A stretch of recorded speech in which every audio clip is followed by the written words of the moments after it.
Good evening, everyone. Hello, my name's Councillor Paul Gaskell, and I'm the new chair of CEP, and I'd like to start this meeting. So first of all, we've got some. Have we got any apologies for absence? Anybody? Oh, sorry, do the fire exit. So we have a fire fire escapes. Are located just through this door here, so in an emergency please go down there in an orderly file. We do have a fire warden here, so please just follow everybody, and we end up going out into the War Memorial Park. This is a webcast meeting, so please note this meeting is being webcast live on the internet. The webcast will also be published to the YouTube after the meeting, and it will be. Yeah, it is. So can I also ask you to turn mobile phones off or any other devices that could be annoying?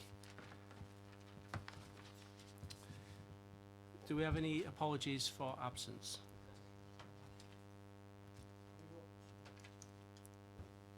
Mark Taylor, I understood. It's not on it. Oh, right. That one. Yeah. So no absences. Any declarations of interest?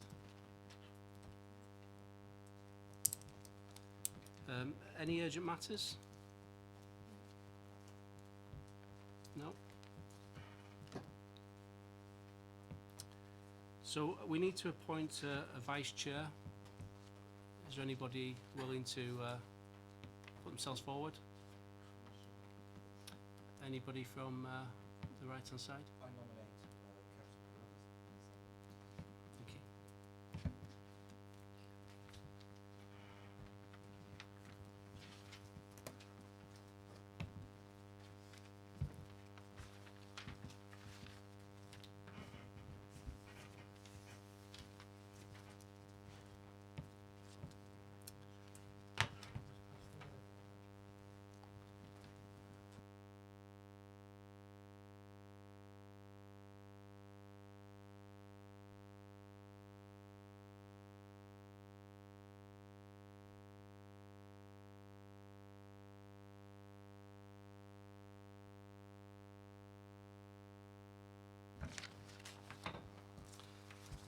Item 5, minutes of the meeting held on the 13th of March.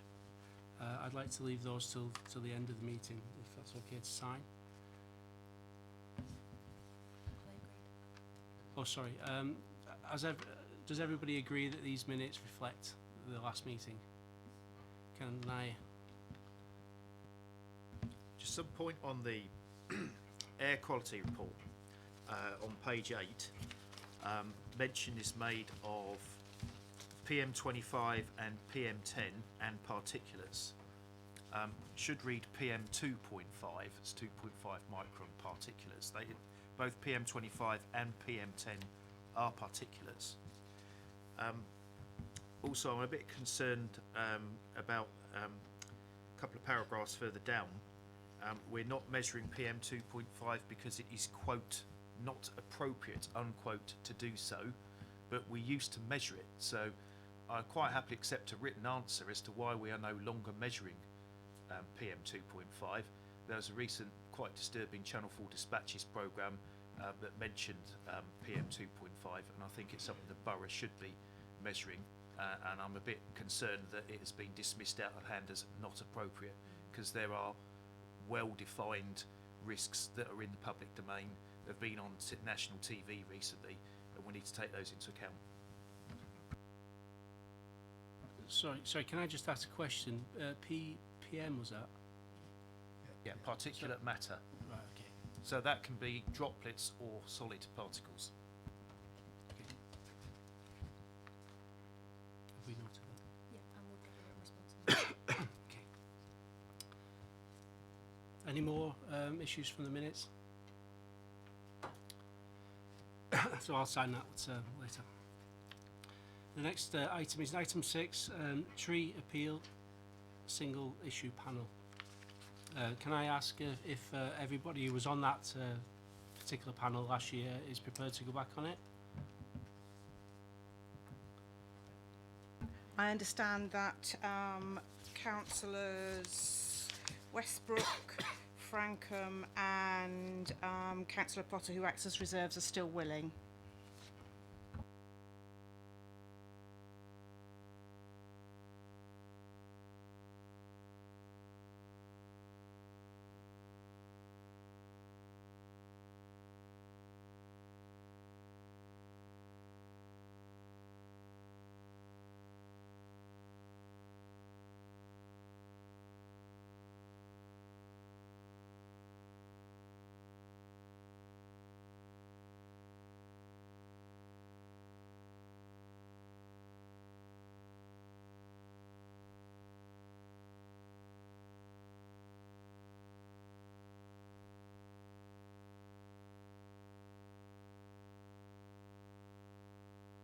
So we move on to the ice rink, and I assume most of the public are here because of the ice rink, not the tree appeal.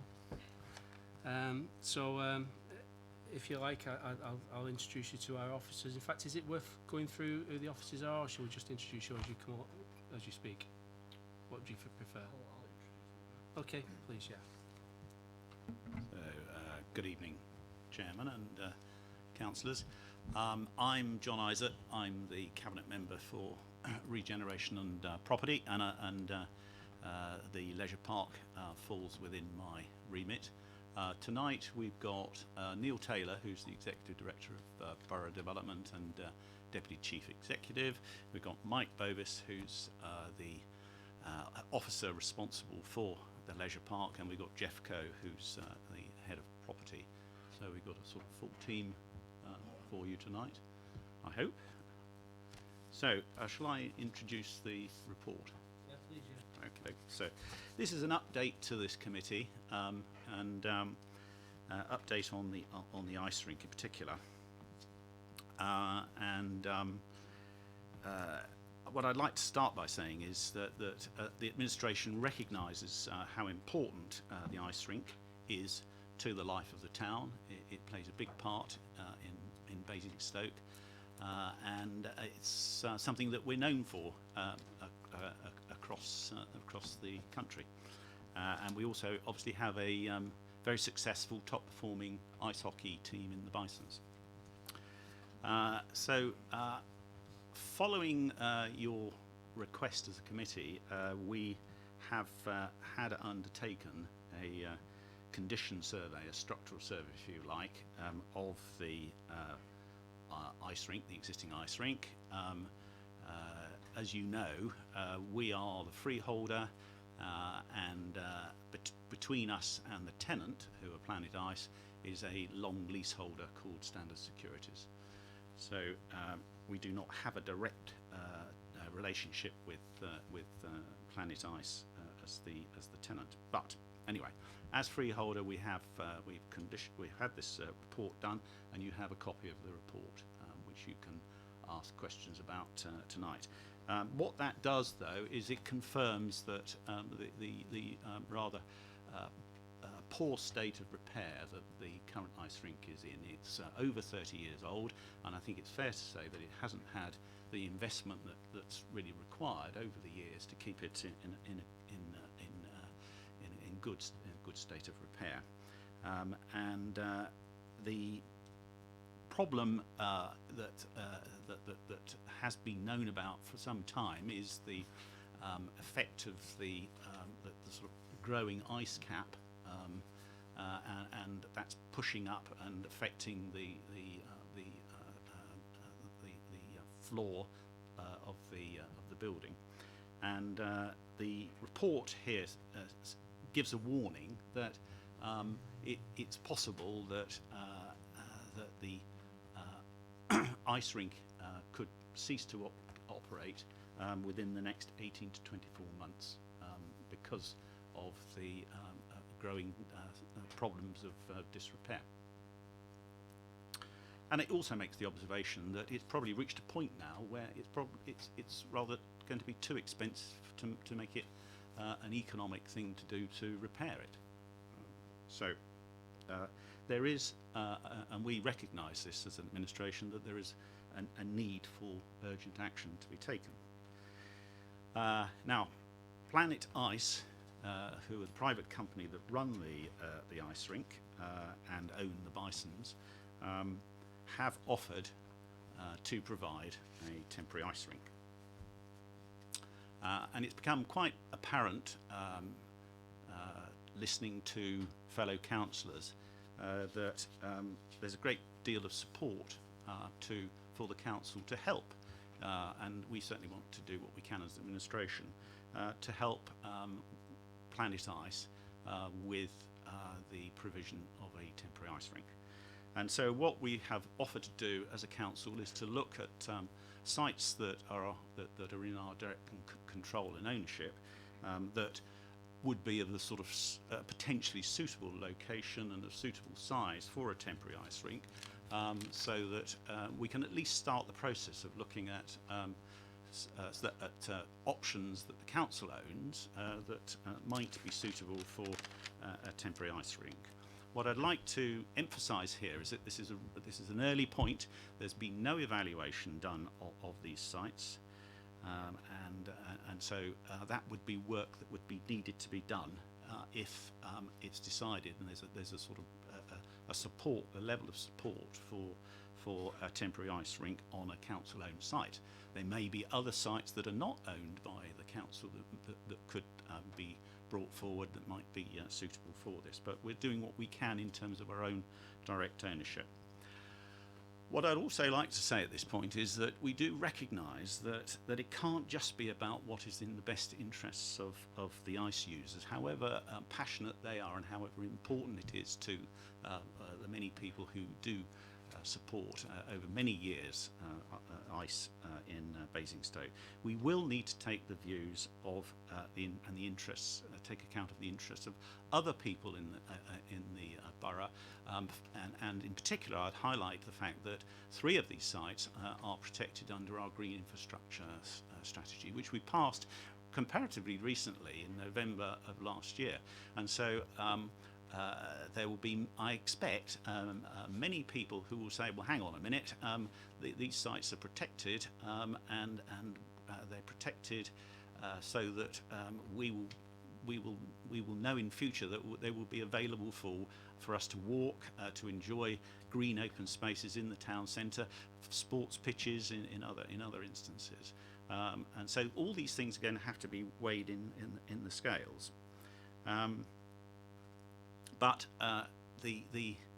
what I would, sort of to conclude, I would say that I think it's important that, given how the threat to continued use of the ice rink, that it's important that we, if we can, if at all possible, come up with some quick decisions, decide whether this is something that you as a committee of councillors want to get behind, whether you have any preferences amongst the 5 sites that have been put forward. That would be helpful, or any other suggestions that you might have, and that's probably where I need to end.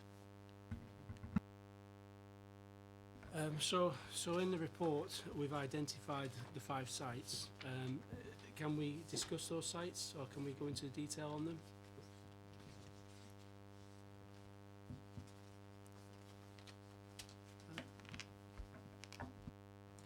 Do you want some questions now before we go into the sites?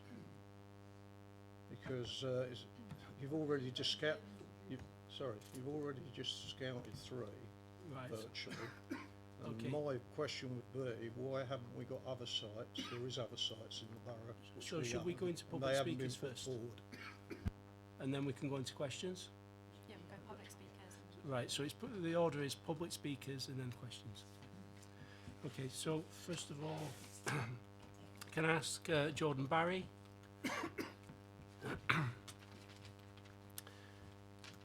Hi Jordan, rules are you have 2 minutes. I'm the timekeeper, so if you're interested, you get more time. If not, it's 2 minutes. All right. You press the button when you want to speak. Thank you, Chair. Appendix 1 outlines 5 possible sites for a temporary ice rink subject to planning and approval. 3 of these 5, numbers 1, 2 and 5, are situated in or near to Brighton Hill. The first site at Viables presents clear environmental problems as the land has been unused for some time. There is also a lack of parking space, although the report suggests using council-owned land to solve this problem, but I will point out that that proposed parking area does mean ice rink users will have to cross a road to get to and from the ice rink. So I'd like to see the committee look at the safety and accessibility concerns that may arise from that situation. However, I would like to say that this site is probably the least disruptive to local residents in Brighton Hill, given that it is situated within a business park rather than being closer to housing. Moving on to the second site, situated at Down Grange, I'd like to see the committee consider what implications having the temporary ice rink there would have on Pack Lane and the Brighton Hill roundabout regarding increased traffic volume. The report doesn't mention anything about the parking capacity of the site. Obviously, we have the small parking lot for the athletics track, but I think the committee should look at whether we'll need any more parking spaces and the environmental impacts of getting those extra parking spaces. Thirdly, we have the site on the Brighton Hill playing fields, which has limited parking capacity, so again, you'd need to look at that. Additionally, a local resident recently told me that they're concerned about road safety on the roundabout nearby to the proposed site. So, I think there's been a few collisions around there recently, so I think some kind of review would need to take place about whether or not that roundabout could deal with the extra traffic flows. I'd like to conclude by urging the committee to look at how parking capacity of the proposed sites could be improved, the impact on the local environment, and how the traffic volumes will affect nearby roads and roundabouts in Brighton Hill, because it is really important that we do have a ice rink in Basingstoke, but we just need to make sure that it works for users, residents and the environment. Thank you.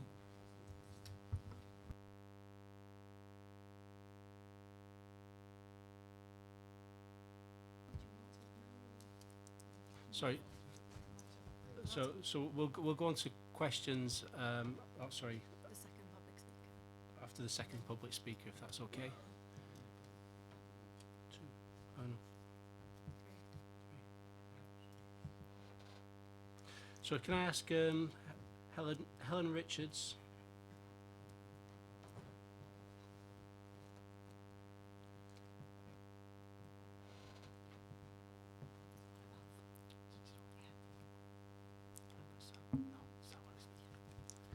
Hi, Helen. Again, it's just 2 minutes. Off you go. Well, Friends of the Old Common, who I represent, was set up in 2016 following a long battle to protect this site from being used for a football stadium. People passionately argued to save the Old Common for a wide range of reasons. These included the historic importance of the last remnant of Basingstoke's Old Common prior to compulsory purchase in the 70s. It's of great ecological interest as an area grazed for several centuries but never intensively farmed. It provides parking space for the borough's main outdoor events. Individuals spoke of the value of the site for their mental health. Others spoke of its value as habitat for wildlife.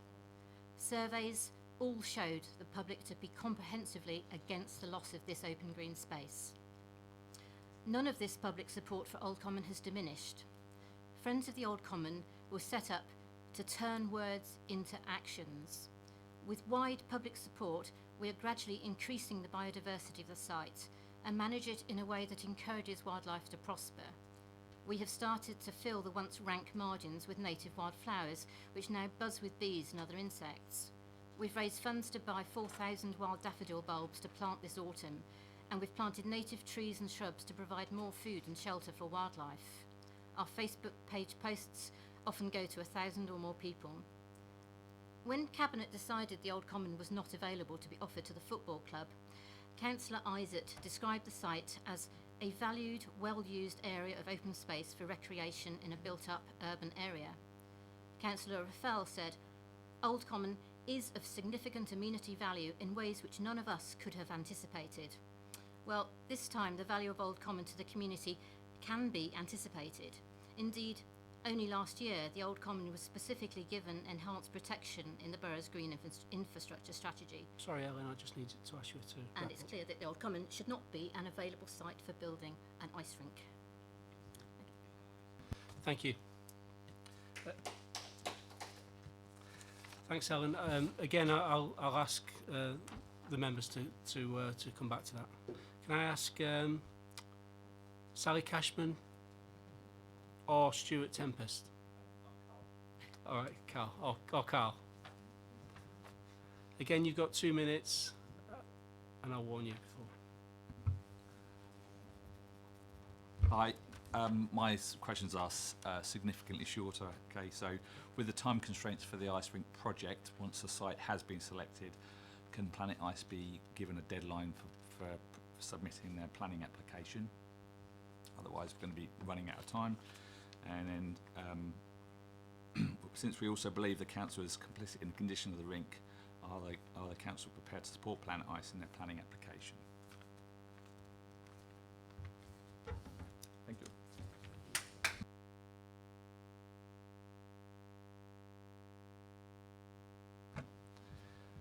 Okay.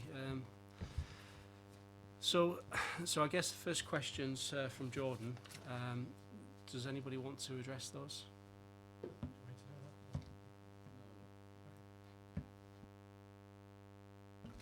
You can add. Firstly, I'm grateful to hear the views of the three residents, and if I can take them in order. Jordan Barry, yes, you make some very telling points, Jordan, about some of the impacts of establishing a temporary ice rink, and these will certainly have to be looked into in any evaluation we take if we wish to proceed to the next stage with any of the council-owned sites. I'm pleased to hear that you support the idea of having an ice rink. Helen Richards, you make some very powerful points about the history of Old Common, and I'm delighted to hear of the work that you and the volunteers have been engaged in enhancing the natural environment there. So very well done. What you say and the impact of on the green open space and natural habitats on Old Common have to be something that are taken very seriously indeed. But what I would say here is that we were faced with a situation where following the result of the survey, it's quite clear that that the ice rink could fail at any time, and so we as an administration have looked at this very much as a sort of an emergency. So in offering our willingness to help, we've looked at all sites. We're not saying that some sites are suitable, but they're ones that are of the right size and potential location. But all these other factors will need to be taken into account. And then Mr. Blackmore Squires, I can understand that you're impatient to put as much pressure on all parties concerned, but we do have to go through a due process on this. We'll try and do this as quickly as possible. I think you ask about that you want the council to agree to support any application. I think that following the evaluation process, if we felt there was enough support for this, we could do that as a landowner, but that wouldn't in any way interfere or cut across the role of the planning authority, which is completely independent of us as a landowner, who would have to make a judgment on any application on its planning merits. Do you want to say anything?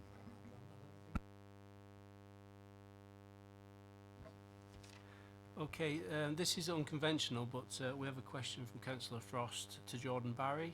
Is there any chance of reapproaching the desk? Is it? All right, okay. Thank you, Chair. Thank you for coming back up, Jordan. I thought your thought process was very good and very succinct when you were elucidating which site, okay, you'd like to push forward.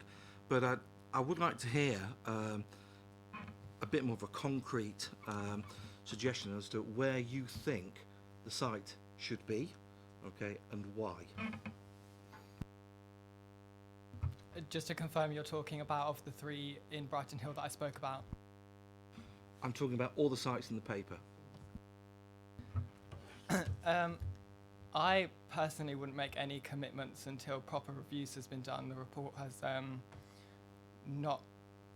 it's not in depth, is it? I think when you set out on this committee meeting, you said that the review is to be done properly to evaluate each site. So I personally would not commit to each one. Of the 5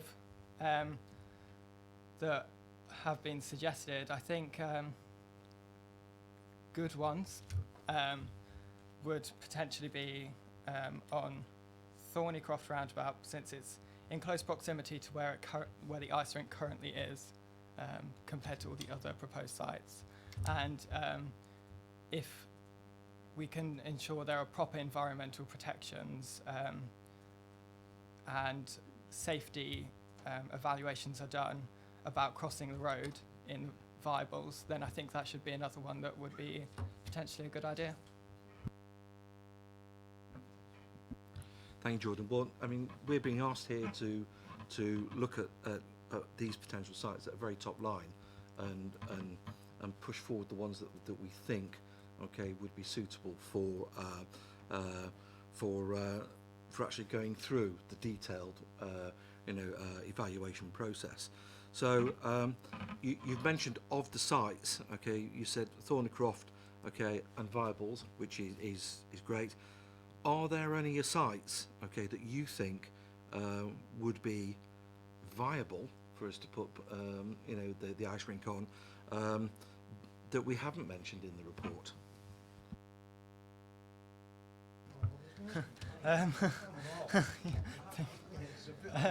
Yes, that's an incredibly open question.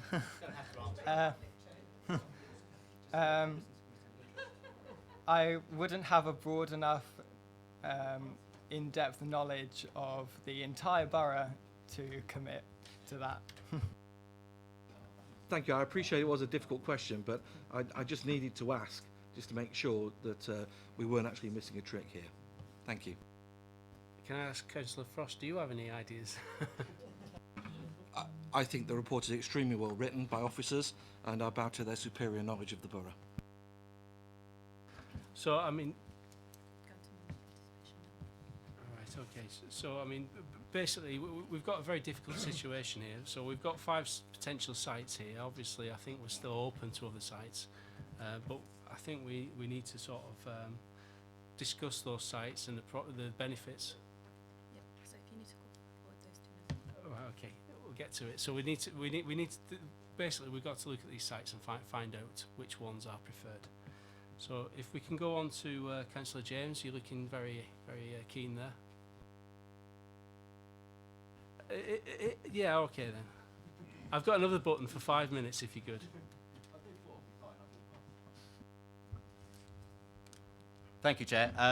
Obviously, speaking to this paper, first of all, I want to start how disappointed I was with the report, not the way it was written, but Councillor Isaac made a comment about how committed we are to the ice rink, but when you look at it, there is no commitment to a permanent site for the ice rink. And that brings into a whole new question of the word temporary. Because if we don't have a permanent location, all we're doing is deferring for a couple of years until we say all the temporary sites finished, we have no permanent site. Clearly there should be a permanent site, it should be on the leisure park. It's our premier leisure activity, and a leisure park without it would be frankly rubbish. So that's the first point I want to make, and as I say, that raises the question. We're looking at temporary sites tonight, but at the moment we're saying temporary sites which may last potentially permanently, because we haven't got a plan B, we haven't got an alternative, there's no long-term plan, which is obviously an epic fail on behalf of the administration. In relation to those temporary sites. We've had a complete lack of analysis and conversation about what it's needed for. I had this lovely idea when I first read this about this sort of ice rink and taking ice skating across the borough, and for casual skating you can do that. You can have a temporary ice rink for 6 months. But of course we're talking for a long time. We're talking about home for the bison, which means we'll have to comply with whatever league regulations they are, and I can't pretend to be an expert, but that means we'll have to have stands, we'll have to have changing rooms, we'll have to have lots of facilities. This is going to be a big thing. It's not going to be sitting there for 3 months and then going off somewhere else. And okay, say it potentially is permanent. So that is a big worry as well. In terms of the sites you've selected, and I don't think there's much imagination to put into these, I think it's quite embarrassing for the council that we've actually put in as potential sites a number of sites protected by our own green infrastructure strategy. This is the first challenge to the green infrastructure strategy since we adopted it, and at the first challenge we've kind of said, well, actually it doesn't mean anything because we'll consider those sites. So that's a bit poor. In fact, if you look down the sites, you've got 5 possible candidates. Neither of them offer a long-term option. None of them have the most appropriate parking. Of course, we haven't defined what parking we need yet at this stage. We're looking for the sites and then working out parking afterwards. Funny way of doing it. And they're all just terrible 5 candidates. It's a bit like looking at the Conservative Party leadership contest. I mean, it's just rubbish.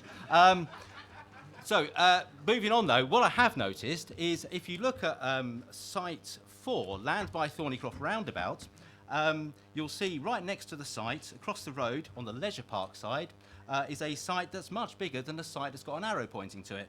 Now that's a piece of open land, it's got nothing on it at the moment. It's on the leisure park, which I think can cope quite well with an ice rink. It's got 30 years of history to prove it. And there's lots of parking there as well. That land is available. It's currently leased to Hampshire County Council. They can't do anything with the land because they're hoping to be part of the leisure park regeneration, so they can't do anything with it. So it's completely available. Obviously, it has the complexity of us ringing up Hampshire County Council, and that means using a telephone. I can see why we've not done that at this stage. That's really for the in-depth stuff. But there we go. We could make that phone call, ask a question, because the land is clearly available and in a perfect location with available parking. I'll also go to Brighton Hill. We've picked on a bit of kick around open space, which I don't have a problem if the ice rink was there for 3 months. I think it'd be quite nice to take it there, but we're talking for years and years, and it's probably never going to come back to green open space. That's the reality. But if you go down Brighton Hill Way, you'll see there used to be a 6-a-side football place that's closed. The people went into administration. It's on Brighton Hill playing fields, again, Hampshire County Council. So it's quite used to being closed off to the public and using for sporting activities. That site is currently left deserted. We've struggled to find a new tenant to go in there to move into it, so it's just left as a piece of space that's completely available. It's owned by Hampshire County Council. Again, it's the same number for the one you need to ring for the last site. You could discuss both at the same time, save a bit of money. And that site is also available. It's not open to the public. There is a parking issue, but there's a thing called Asda just across the road, which has got a little bit of space. And those 2 sites potentially offer a bit more longer-term solutions. I appreciate the parking problems with Asda. I don't know what they use for when they use the football ground. There is some parking on Brighton Hill Field, and obviously Brighton Hill School actually own the land. We had a conversation with them. I think probably ice skating would be the most exciting PE lesson they've ever had. So there we go. There are 2 alternative sites that are better sites. The 5 sites we've got are rubbish, but really until you get a permanent location, you're failing the supporters of the ice rink. I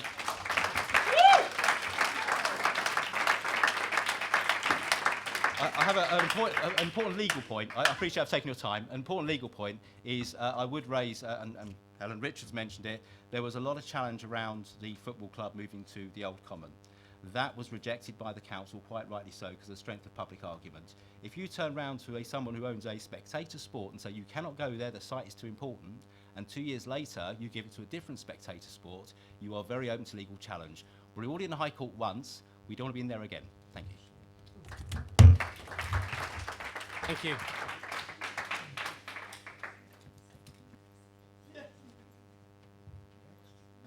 Can I ask Councillor Tristram Roberts, please?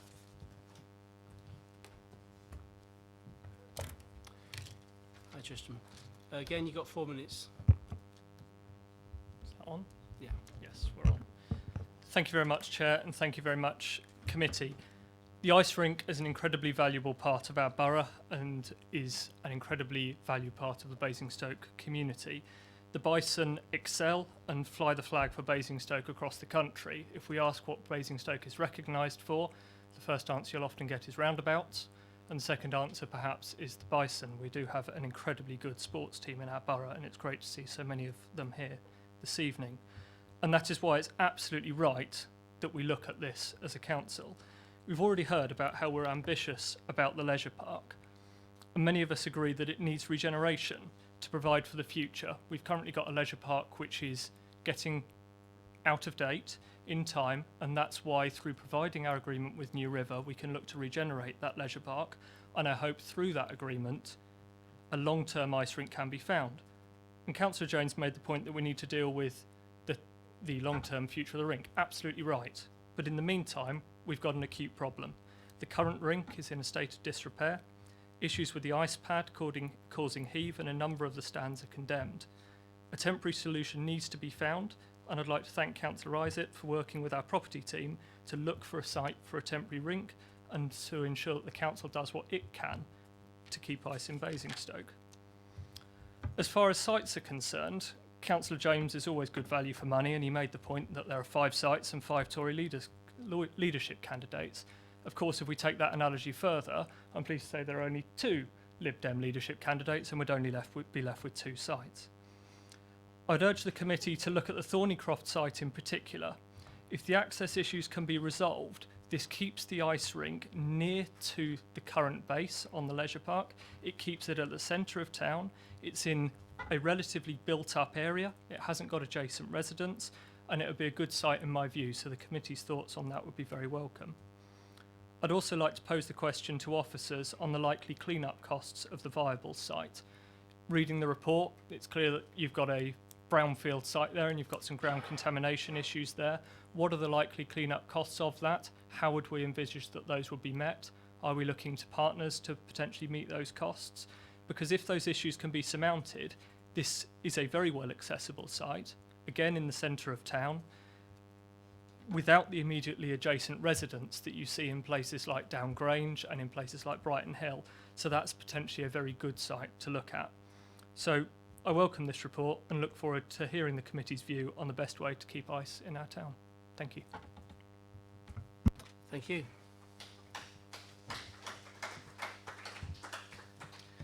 So we have a number of questions there, basically around the various sites we've proposed and potential new sites and use of telephones.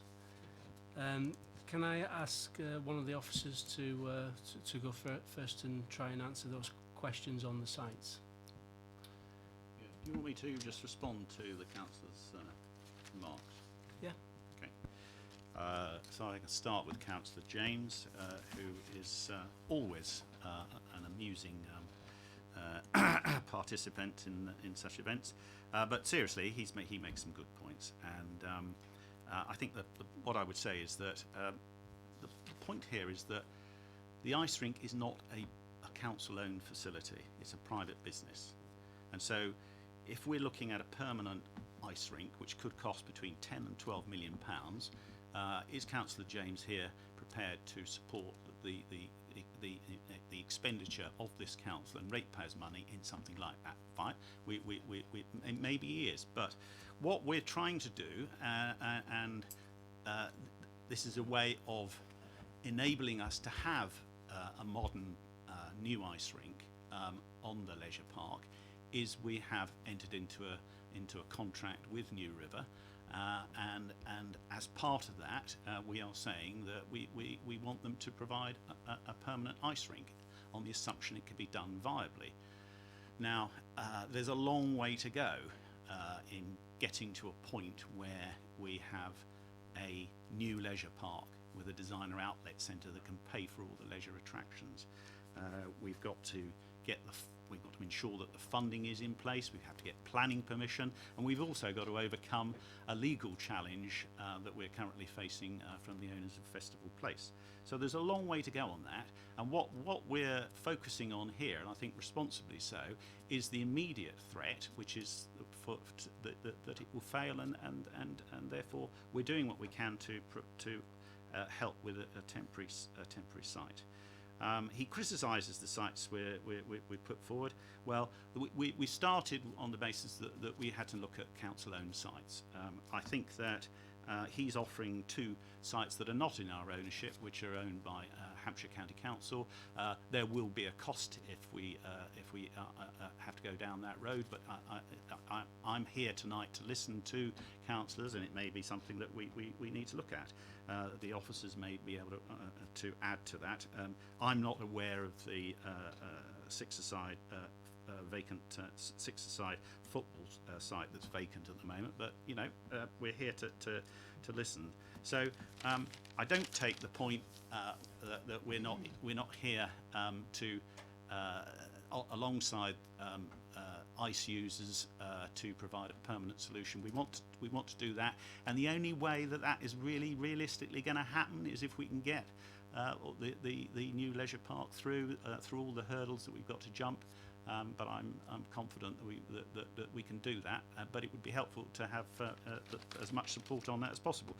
Councillor Robinson, thank you. You've made some very good points about the need for regeneration of the leisure park, and I note as a Conservative councillor that you're fully in support of ICE remaining in the town. So we've got a number of issues that were brought up by the public and Councillor James about the various sites. Obviously, we've got details on the different sites. Is it worth us going through all the benefits of those and the negatives of those sites, or is that just going to be a waste of time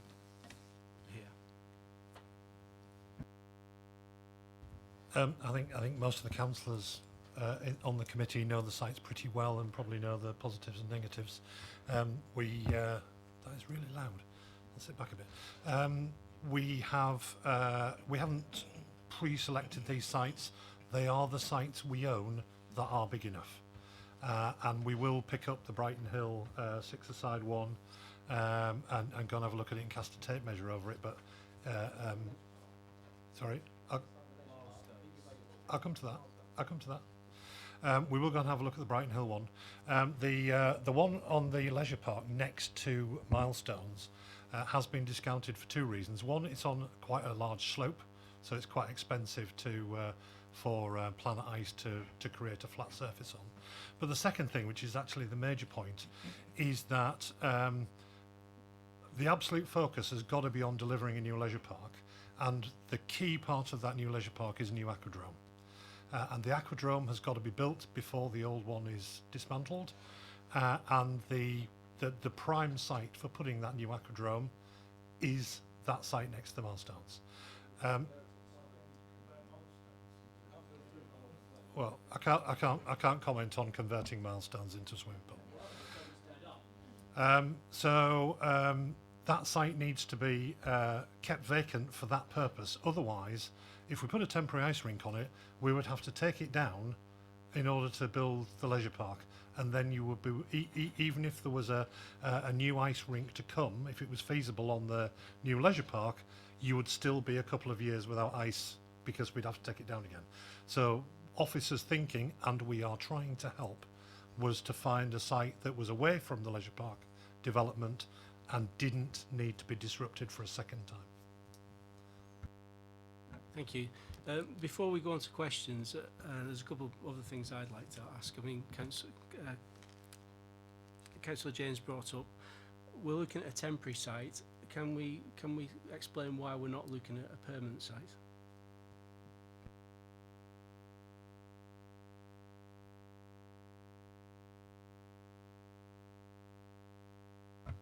I think this really goes back to the meeting that was held between Planet Ice and the ice users in sort of November last year, when the suggestion was made that in the event the existing ice rink fails, they could, potentially supply a temporary facility. And the thinking is that, potentially long term it will go back to the leisure park because that's the logical place to put it. There's obviously the caveats around viability and timing, and as Councillor Isaac pointed out, we're in the middle of litigation, so that doesn't help in terms of speed. And that's covered sort of very briefly in the report, but obviously sub judice it's not something we can go into. So our focus today has been looking for a temporary site on the basis that the long-term home would be likely to be back on the leisure park. The other point that I think Councillor Isaac raised in terms of who would fund the building of a permanent one, and I think this is quite an important point in the sense that this was to facilitate the operator Planet Ice to temporarily be somewhere else and then potentially move back again. If you're going down the route of a permanent site, it's quite a different animal really. You're looking at a different requirement and obviously a different set of economics as well. So in essence,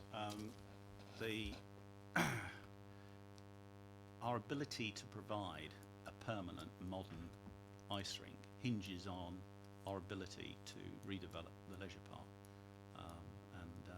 So without that, you are looking at, if you provide a permanent one now without that certainty, then this council would effectively be saying that it's going to find 10 to 12 million pounds to provide a permanent ice rink, and there's not a business case for that. There's not the funding that's allocated in the budget for that. So that's why we're going the route that we are going. So you've discussed financial implications there, but what I'm seeing is we've got a report that's saying this the existing ice rink's going to fail in 2 years, max, or around 2 years. So we've got a potential to build a new temporary facility in the time before that failure. If we go for a permanent solution, it will be a lot longer than that. Yes, it must, by the nature of these things, because this is a prefabricated temporary structure, and so that should reduce the time in order to provide a temporary ice rink compared to a permanent one. So there must be some advantage in that. I agree. Sorry, no. Sorry. Sorry, can I just say, the public are not allowed to ask questions. We will probably deal with that in the exercise we're doing here, and that was just going to be the question I was going to ask. Have we discussed a schedule of activities? So we're being asked to look at these 5 sites now and potentially others. Obviously, that's going to take time. We've got 2 years as a deadline from this report. Have we come up with some sort of a schedule? I think it's worth saying that the 2 years is a best estimate by Ridge and Partners, who did the work for us. I think sort of Planet Ice would probably recognise that sort of time frame. Having said that, a few years ago it was expected to be 2 years, and it's still operating. So it is really genuinely hard. The difficulty is nobody quite knows how much sort of frozen subsoil there is underneath it, how deep it goes, and it also depends on weather conditions and everything else. So it is a bit of a sort of a best guess from our structural engineers who had a look at it. I think the other bit just to flag is, obviously there's been a bit of initial debate already about the suitability of some of these sites, and I think the characteristics of a temporary site are quite different from the characteristics of a permanent one. For a permanent one, you would probably have even more demand for space. It would need to be probably larger. It would probably need to have a lot more permanent parking, etc. You might be prepared to make compromise on the short-term temporary basis, which you wouldn't do on a long-term basis. So I think that's part of the issue. The other bit, the way that certainly we looked at it so far, is to say, well, what land do we genuinely own that we could actually make available? I'm not saying any of them are ideal. I think the report is quite clear, and sort of, I mean, obviously not responding specifically to the question, but the report does cover the fact that at best, any new replacement permanent ice rink in the new leisure park would not be until the mid-2020s. Just realistically, in terms of how this will go, we've probably lost 12 months at least on the back of the litigation work that's going on now, and that won't get better. So that's the sort of time frame you're looking at. So picking up one of the points made, it is kind of not a sort of temporary ice rink with 3 months here, 3 months there. It's not something which would be of a short-term nature. It would be years rather than sort of months, I think it's fair to say. So that's the sort of kind of duration, that's the sort of approach we've adopted. And the reason that we haven't spent a lot of time looking at the individual sites is we were very conscious of the fact that some of these sites are quite sensitive. They have a lot of challenges and issues. And if there are ones where people just say, do you know, we're just not going to look at these, we don't spend a lot of time looking at it. picking up Jordan's point earlier on, in terms of the detail work that would have to be done, it would have to be properly surveyed. We'd have to look at it. We'd have to look at the costs of levelling, whatever it may be. I mean, the point's been made about viables, and certainly based on work that was done elsewhere on one of the other sites, you're probably looking at £500,000 or so to clear that site, because actually getting people in to move the soil and then finding somewhere to put it and the spoil, then that assumes it's not contaminated either. It is an expensive business, and that's we've done some of the work in the past, and it is that sort of order rather than tens of thousands of pounds. It's quite high. So I think that's just give what we were looking to do really was sort of sound out members and say, these are the sites that look big enough. They're the ones that we have in our possession. None of them are perfect by any stretch of the imagination. If members have got suggestions of better sites, absolutely fine. What I certainly haven't done is looked at third-party sites. So I haven't gone knocking on the door of Hampshire County Council saying, what have you got? Because they won't give us a site for nothing. It would have to be paid for. And likewise, there may be other third-party sites, but again, same issue really. So Hampshire County Council are third-party to us in that sense. So it's in terms of context, it's the approach has been very much here's an initial sift. What is worth spending more time and effort looking at? We would have to look at planning. We would have to look at Hampshire. We have to talk to Hampshire County Council on the highway side. All those pieces would have to be done. Okay, I'm going to open it up to councillor questions. So, first of all, councillor, sorry, can I ask you to just turn your, McCormick. So I'm going to open to. Chairman, sorry, I'll just interrupt. But I wonder in future we can look at the way we lay this table out. We can't see the officers very well, can't hear them down this end. I think perhaps we should be looking at how we lay the committee out in future. Well, we've got a telecoms expert in the office in the meeting room. We have a telecoms expert at the moment, so we'll question him.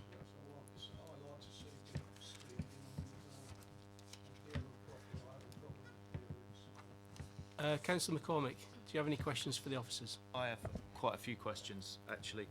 I believe you allowed one question. Well, you've had loads of questions, and we have been waiting 50 minutes to ask a single question, and I think that's not a very good way to chair a meeting, to be perfectly honest. I will ask the one question then. Looking at the Milestone site, have you even tried to engage with Hampshire County Council on it? Bearing in mind that actually Hampshire County Council, there's a lot of favours they owe us with regard to Many Down. So I don't think it's a case of assuming that we have to pay them a lot of money. That is, it's been mentioned by others tonight, a very good site. It's on the leisure park.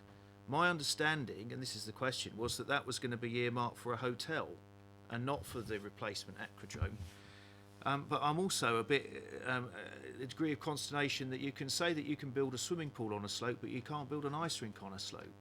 I think you could quite possibly build a temporary ice rink there and then move it to a more permanent facility on the same leisure park site and then build your hotel there afterwards. It's a question of just moving the squares around.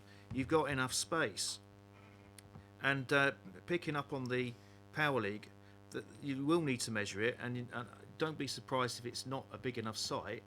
I was a bit surprised that Councillor James, who is the county councillor that takes in Brighton Hill, didn't realise just how many cars use the Asda and Brighton Hill Shops car park at the weekend. To me, that's a non-starter, because it's busy as it is, and Brighton Way quite easily stacks all the way back to Gershwin Road on a Saturday and a Sunday, as well as during the week. But the viable site does hold a lot of promise, because you've got two big high-tech firms that have made a lot of people redundant over the years, but when those sites were built 30 years ago, they were there for more than 500 people. You've got hundreds of parking spaces in Sony and Motorola. You could have an arrangement with those firms for the parking to be used there. I think the viable site has got a lot going for it. Thank you.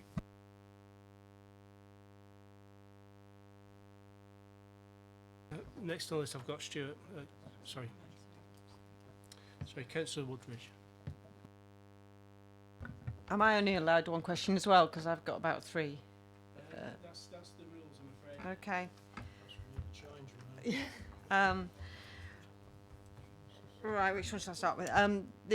My question's about state aid, because I'm trying to understand how you come about choosing these options really. And point 7.1 of the report, you make reference to state aid and saying that this could exclude leasing from other commercial parties or possibly even Hampshire County Council. So I'd like some more understanding about that, please. But I have got comments on sites as well, which I'd like to express, but I don't know if you want me to keep those for later.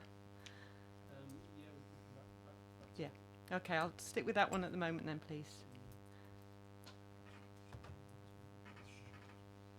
Oh, sorry.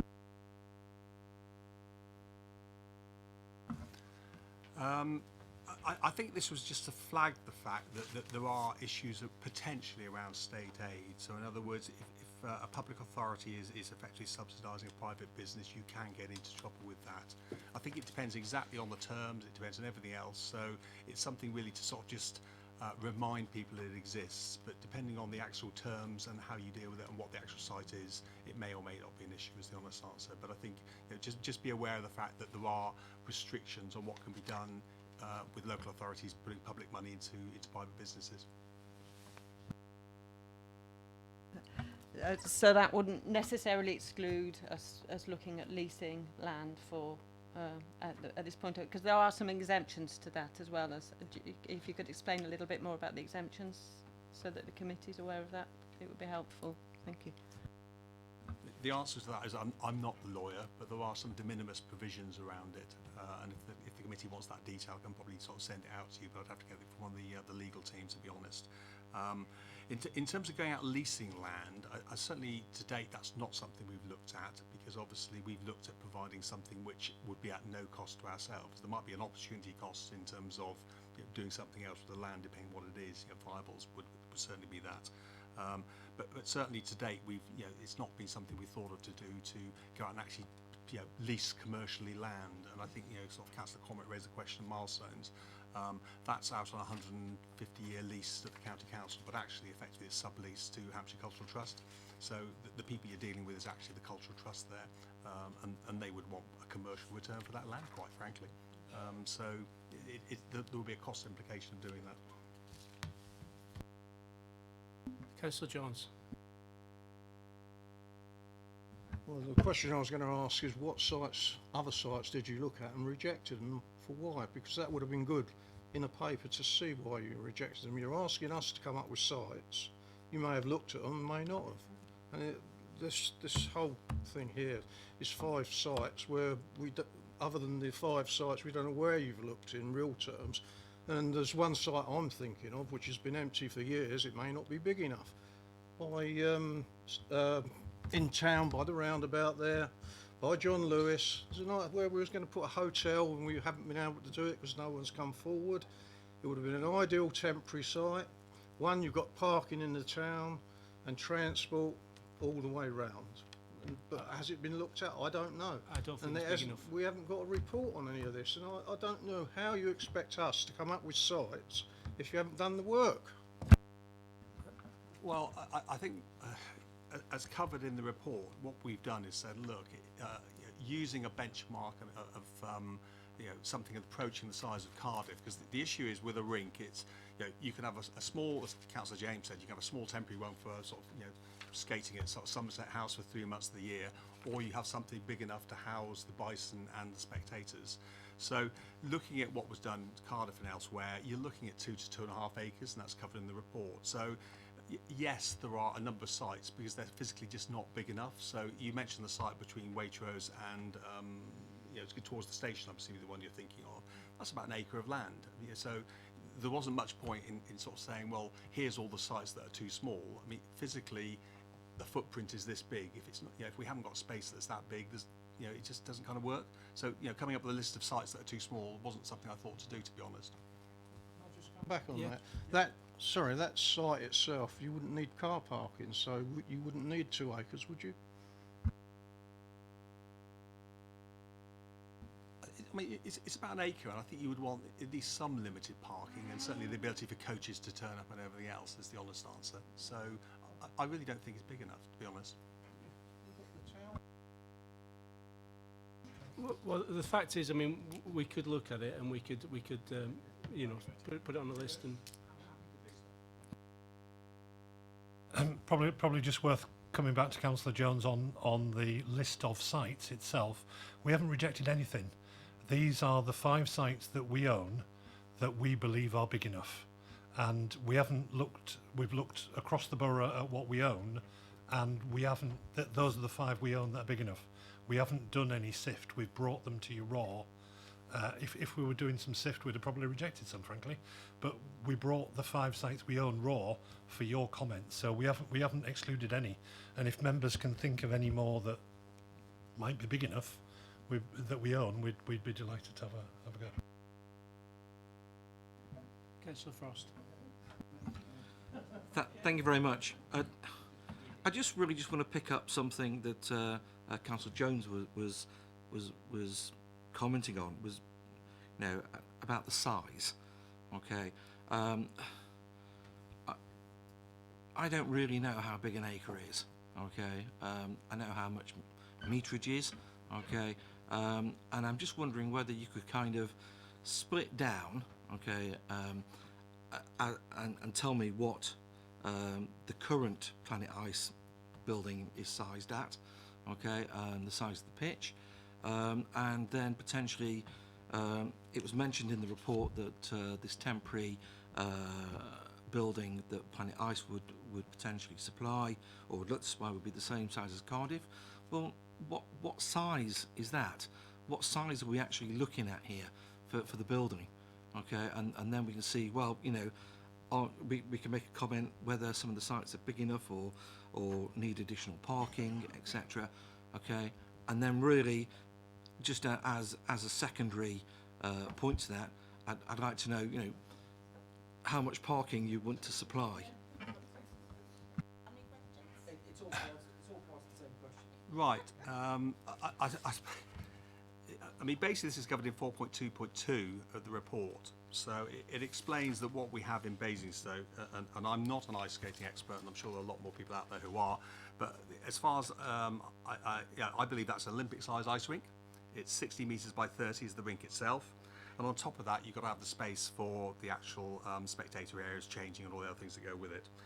I mean, looking at Cardiff as a building, and that was a temporary building, but it was a temporary one for a good many years, 5 or 6 years plus, I believe. That was about 70 metres by 50. That was the sort of size of it. And then when looking at what it had with associated parking, which was, you know, in that area, it was between 2 and 2.5 acres, hence the logic behind it. And that was covered in the site. You know, obviously, if we want something smaller, then you can find something smaller. But the trouble with that is you don't get the space to support a national ice hockey league, sort of in terms of spectators and everything else. So size-wise, you're looking at a building, and I think I'm right in saying the existing building is something like about 75 metres long by about 35, 40 metres wide, if you're into metres. That's the physical building itself.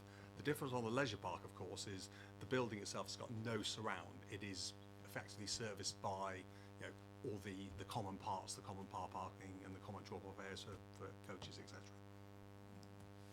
Can I just ask, the Cardiff site, is that a size suitable for the hockey? Is it a size suitable for Olympic events? And is that what we're going to be basing our design on? What I used was that, because that, if anything, is probably the gold standard in terms of temporary. I think is probably the answer to that. And that was there for, I think, 7 or 8, you know, I say 6, 7 or 8 years, that sort of period. It was there for a good many years anyway.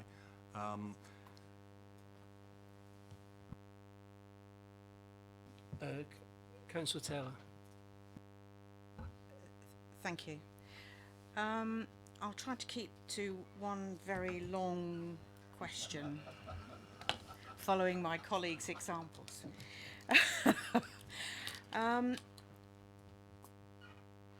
I'll try not to actually make too many comments about the particular sites themselves, preferring to keep a slightly open mind, and because in any event, I suspect whatever I think is irrelevant because it's all going to be down to planning. I'm concerned that we have picked sites that almost certainly won't get through planning, and that this report does not contain a risk assessment or a likelihood of it being able to get through planning, and that does concern me. Equally, I'm very concerned that we're taking a very linear approach to this, and a one sort of, we do this step, if that doesn't work we go to the next one, instead of actually I mean, maybe being a multitasker, a woman who can do a Christmas dinner, you know, I can see the merit of doing several things at once. And I think just looking at these 5 sites is a very linear approach. There are other things that we can do. I mean, I do appreciate the issues, for example, on you know, EU funding, but there are general exemption regulations that can be applied to sports facilities. That then might provide us with an opportunity to think about property investment and using our property investment funds, for example. So there are a great deal of opportunities that could all be looked at the same time because of the problems with timescales. We have not got the luxury of adopting a linear approach, and I'm very concerned that we are adopting this linear approach and that we haven't actually set out a timetable that says, you know, month 4, month whatever, you know, because time will slip away and we need to do lots of things all at the same time, like due diligence has to be done at the same time as assessing this and so on, and we're not doing that. We're just going plod, plod, plod, and that is not good enough.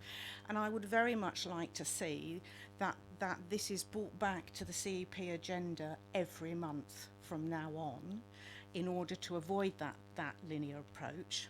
There is also one thing that we were supposed to be looking at as a CEP committee in respect of this agenda item, which was the update on the condition of the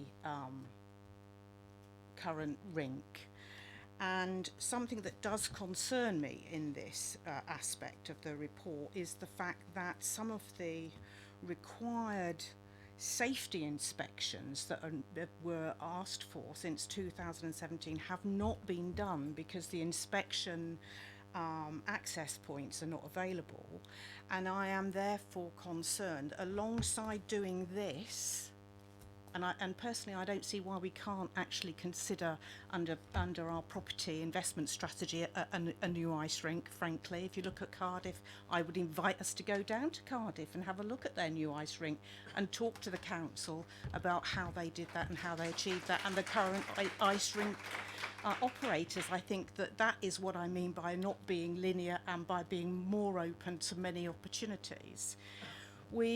We need to, I believe, also because of these safety issues, ask our own health and safety executive team to now supervise and monitor these inspections, because it is important for public health that we know that this place remains safe, and that if it's not, that we know that at the earliest opportunity. Thank you.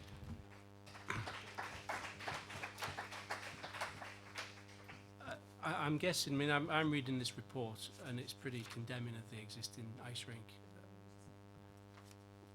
We've got 2 years life left in it, so I mean your schedule is going to be based on 2 years. So we've already asked a question about the schedule. It's not available yet because there's too many unknowns at the moment, but we are really looking at a period of around 2 years. If we go for a more permanent route, we've asked the question before, we're probably talking a lot longer than that, and there will be a period where there's no ice rink in Basingstoke. That's what I'm understanding from the questions earlier. 2 years. It's not 2 years. The report's 6 months old. It's 2 years, yes, but there's a potential for a 2-year period, and that's what we're realistically looking at. In that report. There is a mention of the ice rink and the problems they're having with that. But anyway, can I go on to the next question, please? Councillor Vaux, please.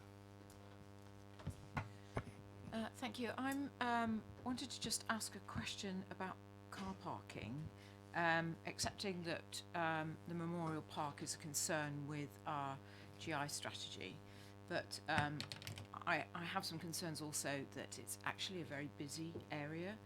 A lot of activity happens there, and parking is already a big issue.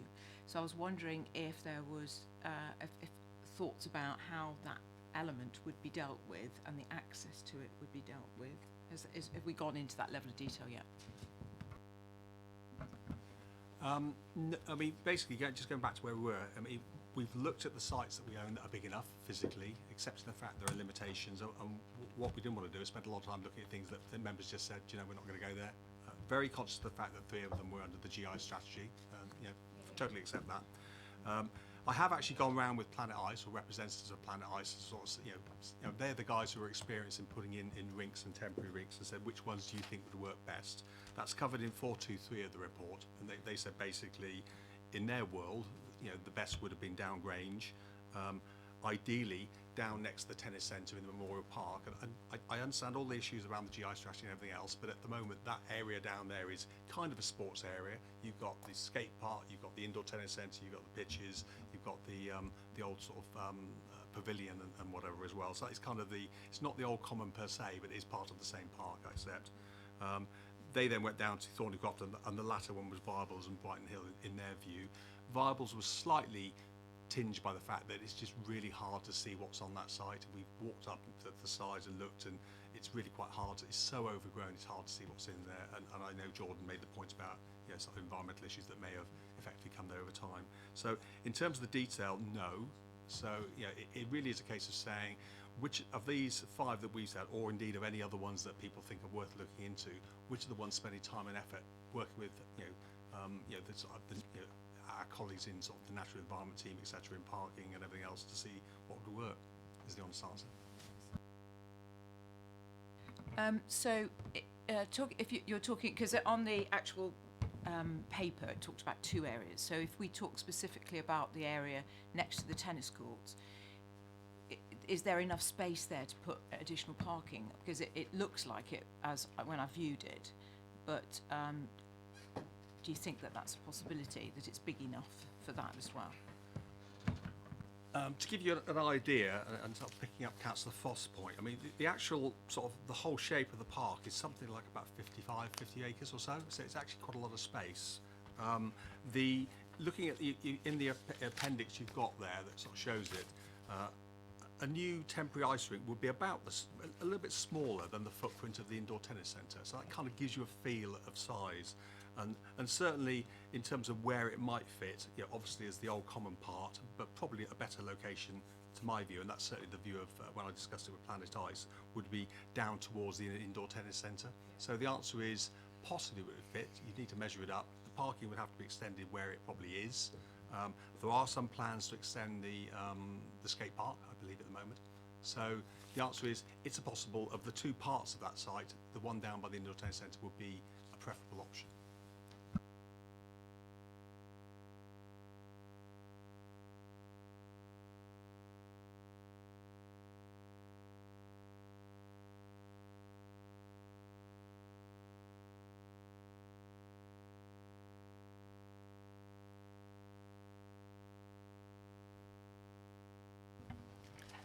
Thank you.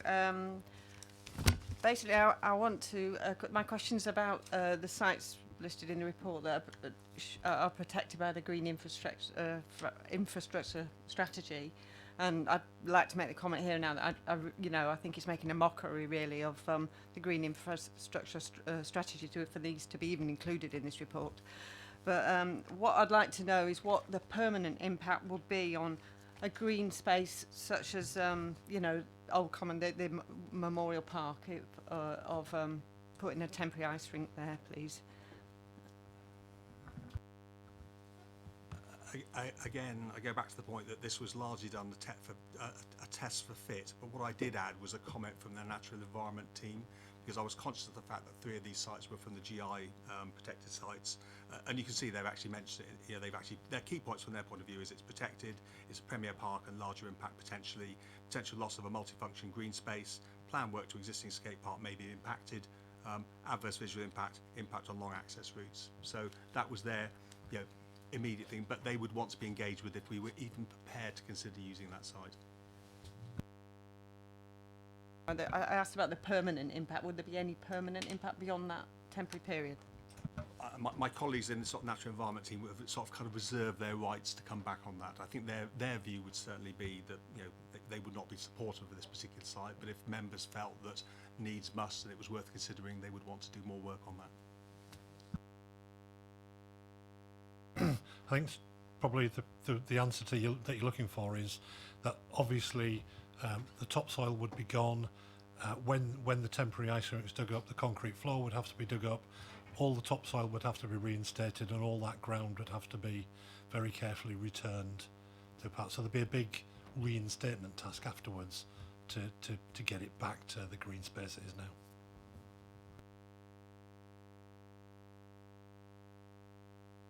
Thank you, Chair. I think Councillor Vaux has actually pinched half of my question, but I realise that the report is designed to be very high level at this stage, but I do think it would be useful if officers or indeed the bisons, I don't know if this information exists, can give us some detail on the actual usage, the current usage patterns of the ice rink. And when I say usage patterns, I don't just mean total numbers, I mean at what times of the day are the peak traffic, because obviously it's going to have impact on firstly the traffic, but I'm also looking at the viable site, which currently has a lot of car parking there, but clearly the existing car parking is designed for the industrial usage, and I'm thinking if my perception is correct that the ice rink is used mostly in the evening, then obviously when the industrial car parking disappears at 5 o'clock, then it would give space for. Am I wrong in that? Okay. Well, could I ask though that, as I say, it's just an assumption. Could I ask that at some point we're provided with usage patterns in terms of numbers and times at which peak traffic happens? Thank you.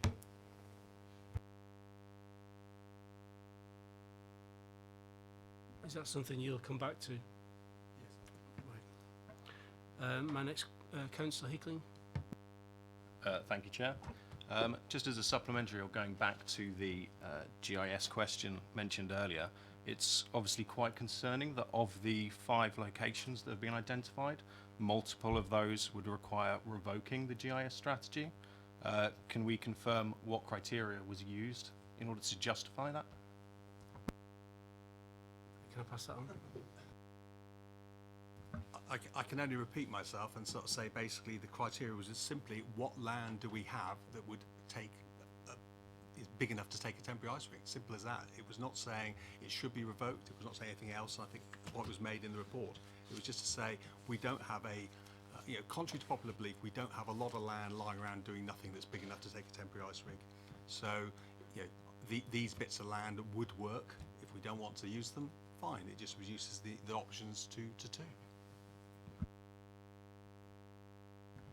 Councillor Frost. Thank you, Chair.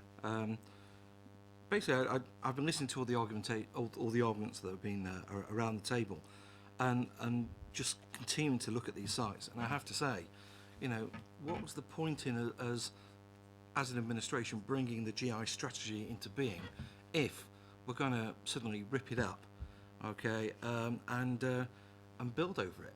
I mean, I know that with the GI strategy there is there is a clause saying there that we can get out of it, okay, if it's an emergency. And with this, I think we're at that stage. It is an emergency, okay, because otherwise we are going to be without an ice rink in Basingstoke, which I just don't think is acceptable.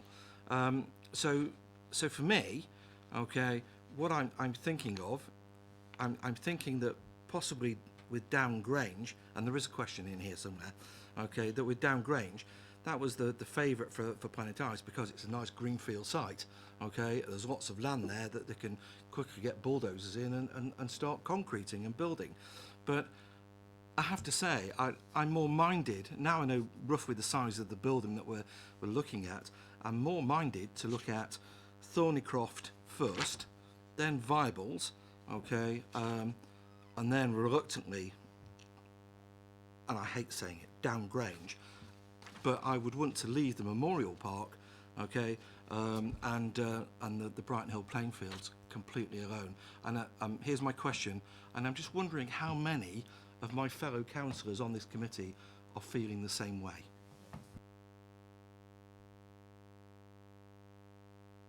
Councillor McCormick first.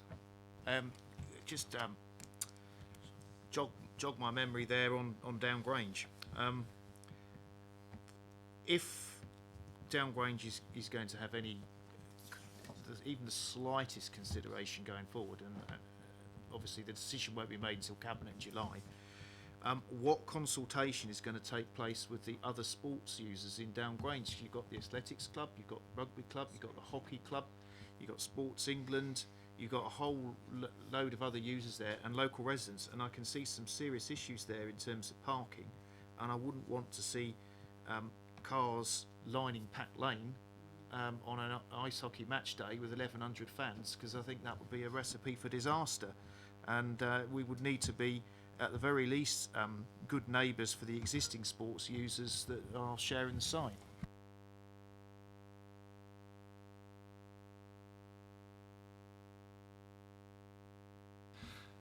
Yeah, so the idea behind this meeting is to get members' views on what is and is not remotely acceptable. So I appreciate what you're saying on the green infrastructure, but we actually have to take your advice. You know, members might have come along and said, oh yeah, actually, this is really much more important. It's an urgent matter.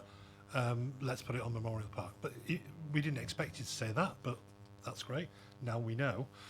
What we're going to do, what we're going to do next, and we are going to do a lot of things next all at once.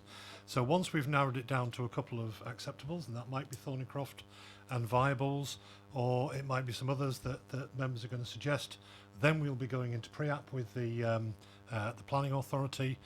We've already put the report out to local ward members with all of the 5 sites, so they're all aware, and we've had some comments back. We will also be doing extensive consultation with all the adjacent interested parties on the sites that we choose, including the businesses at Viables, if that's one of them, and we'll be talking to the businesses about when they use their car parks, and what we can use and what the bison can use when they're not using all their spaces. And there is a lot of parking space down there that doesn't get used very well. So we'll be undertaking a full feasibility exercise for whatever sites come out of this meeting as appropriate, working with Planet Ice, because obviously they've got to build it. It's their temporary ice rink, and we will come up with a report very quickly that says this is actually the preferred option, and these are the reasons why, and we've got a reasonable chance of success at planning, etc., having consulted everybody. So there's a huge amount of work to do in a very short space of time once we've had this meeting.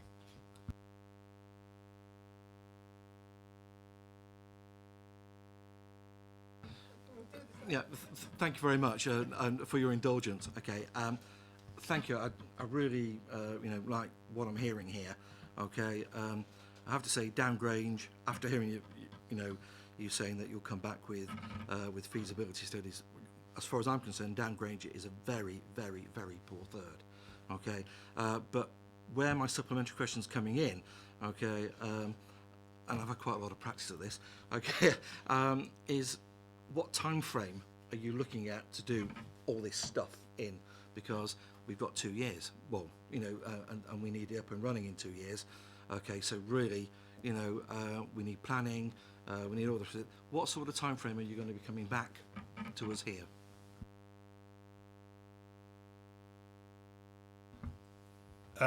We've got to get all that work done in 6 to 8 weeks in order to actually get on. Planet Ice have told us that, and this is kind of an informal, it'll take us 18 months to build a temporary ice rink.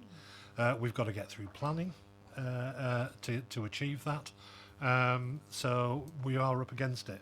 But there is we've got another meeting in the diary with the ice users and Planet Ice, having met the ice users once already. And there is a twofold bit to this. One is how quickly can we get a temporary ice rink together, and the second is what are Planet Ice going to do to lash the existing ice rink together to make it last long enough to get. So there's 2 bits to this. They've got to make the ice rink last somehow with glue and gaffer tape, whatever that is, so that it safely, so that it matches the time frame for the temporary ice rink, so we don't have a gap in ice, and that's what we're trying to achieve. For Councillor Taylor. Thank you. I'm minded just remind us that a member of the public did ask us how long is temporary for the temporary ice rink, and I don't think we've been clear about that yet. Are we talking, 1 year, 2 years, 5 years, 10 years? And so I think that it would be good to have some clarity. And I think part of that clarity issue for me also is around this question of what stage have New River actually reached with their viability studies, and given how confident we are that we're not going to lose the legal challenge, why have they stopped? Because it's important that that continues at speed at the same time, because that tells us of potential issues. If they feel that it is viable, we know we're going in one direction. If they feel it's not viable, we know we're going in another. And I just don't see why that's not a bit of work that can't actually get done quite quickly.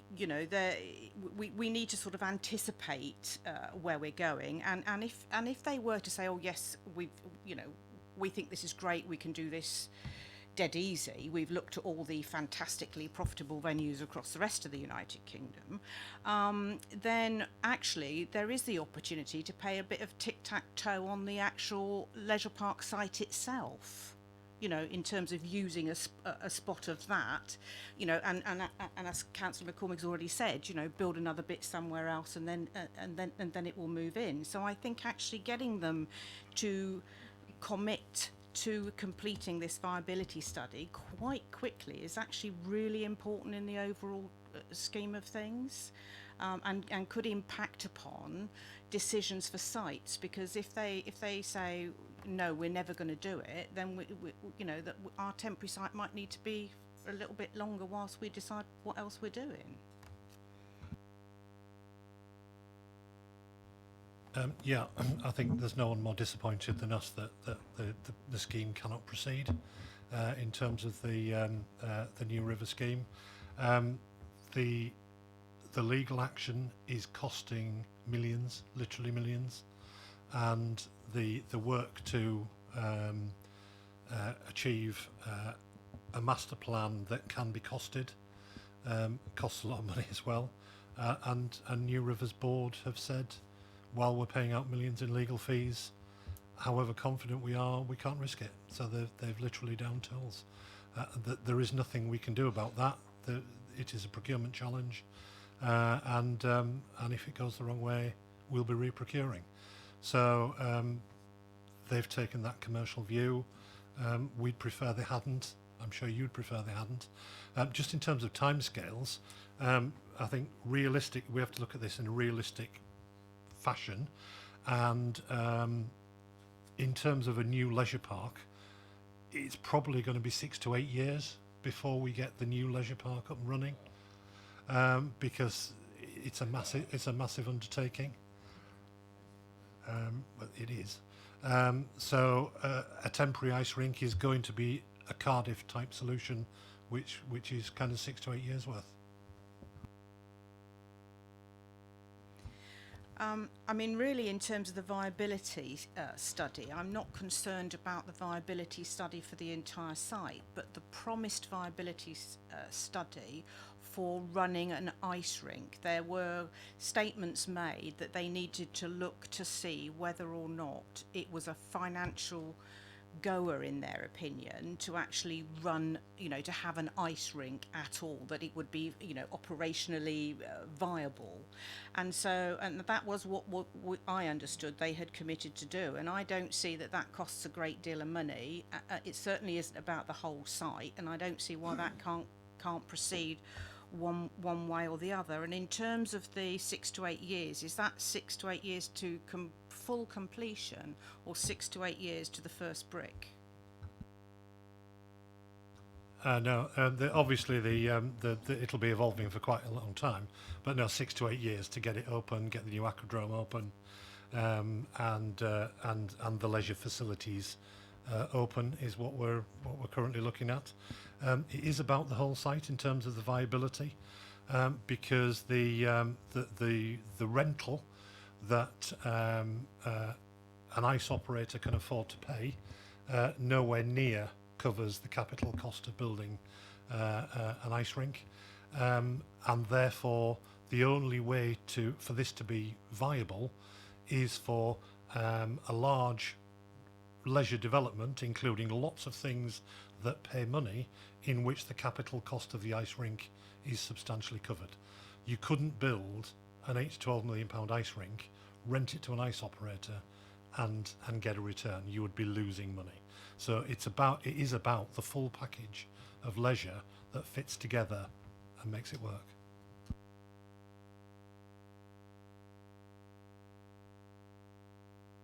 I will be brief.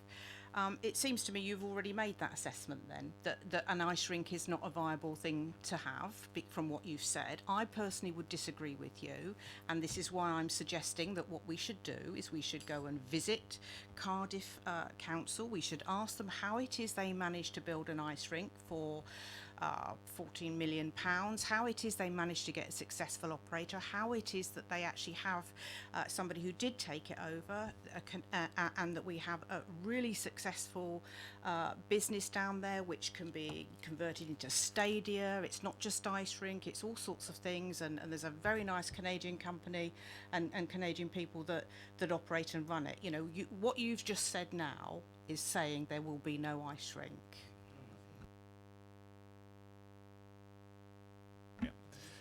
No, I don't think we're saying that at all, actually. We purposefully written into the development agreement the provision of a new ice rink. It's in black and white. And but what the executive director for borough development is saying is correct. What ice users, ice hockey teams can afford to pay does not provide the sort of level of returns that we're going to be looking for in terms of our investment and managing our finances as a council wisely. But as part of an overall development, there is the potential there for us to provide a permanent ice rink. I wish that ice rinks were more profitable, but the fact is that generally speaking they're not, and many of them have been closed. But what I am prepared to say to you tonight, because I think it's a sort of elephant in the room, if you like, is that I think we could ask our officers or consultants to do a sort of generic viability study for an ice rink. And we can talk to New River about that as well, and we can come back to the committee, because I think that otherwise there's going to be this suspicion that actually we're not really supportive of a modern permanent ice rink. We're just trying to sort of conceal things. I think it's appropriate that we should provide that information, and so it can be shared with committee members. Can I go on to Councillor Kinnear, please? Yes, I just want to go back and focus on, we're being asked which site we think is the best site for a temporary ice rink. So I would like to agree with Councillor Frost, and also with what Councillor Robinson said, that Thornycroft and Viables, the green infrastructure strategy, I'm a great believer we want to protect our green open spaces, so I fully support Councillor Frost. Councillor Jones. I just want to make a couple of comments on Downgrange. I assume most of us around the table know that they've got a very successful, over the years, rugby club. And over the years they wanted to build stadia down there and have been refused. They've had to make compromises. And what would it look like if we put a blooming great ice rink down there? It's the wrong place. I could not support it, I'll be perfectly honest. But what worries me, and you keep on coming back, tell us new sites, perhaps you ought to come out with a map, what we own, what is free, and then we as councillors can go around and have a look, see if it's suitable.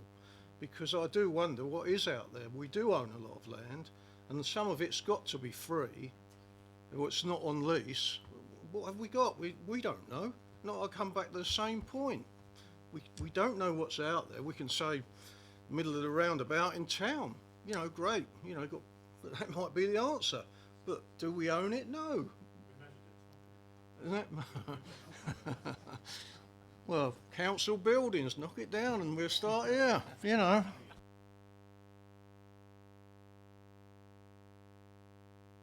Is there a map available of potential sites?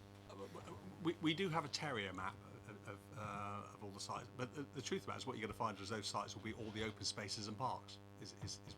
Because the land that we got in bulk tends to be let on long ground leases, Howe Mills, Danes Hill, etc., Basingview, whatever else. The other land we have in town tends to be, it's the downgrades, it's the memorial parks, it's all the other parks and open spaces that we have, and because we don't have any land just sitting around doing nothing. I don't think, in fairness, because either we try and develop it and use it, or it's been used for open space allotments or whatever else. I mean, we can produce a terrier you can have a look at, but I think you're just looking at smaller areas of parks and open spaces in the main. And I think Jeff, as the property manager, and we've talked about this, and I don't think we can think of anything else that jumps out at us. It's got to be the right size, it's got to be in town. That kind of limits what we got. And if there'd have been some other much better sites that were just nothing on them, then clearly we'd have put them forward. The reason we put forward the ones that are there are not because they're great and perfect, and the reason we included the GI sites were to say these are 40, 50 acre sites which you could conceivably put something on there if you were minded to do so on a temporary basis. I hear what members say. It was really saying, this is the best of what we got, really. But if you want a map, we can certainly produce a terrier map.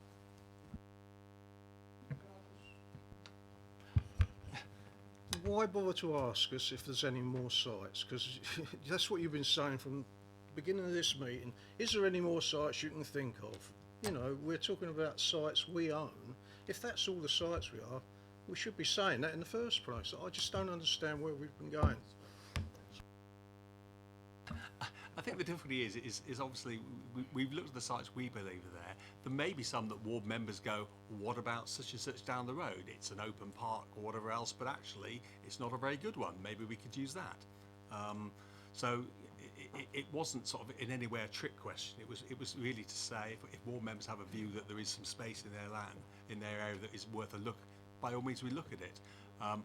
And Councillor James has raised the issue of Hampshire County Council's land. We certainly haven't looked at other people's land, but if you go down that route, why would you stop at County Council? Why would you could look at all sorts of other people's land as well, to be honest. So I think keeping it within the land that we own and have seems sensible.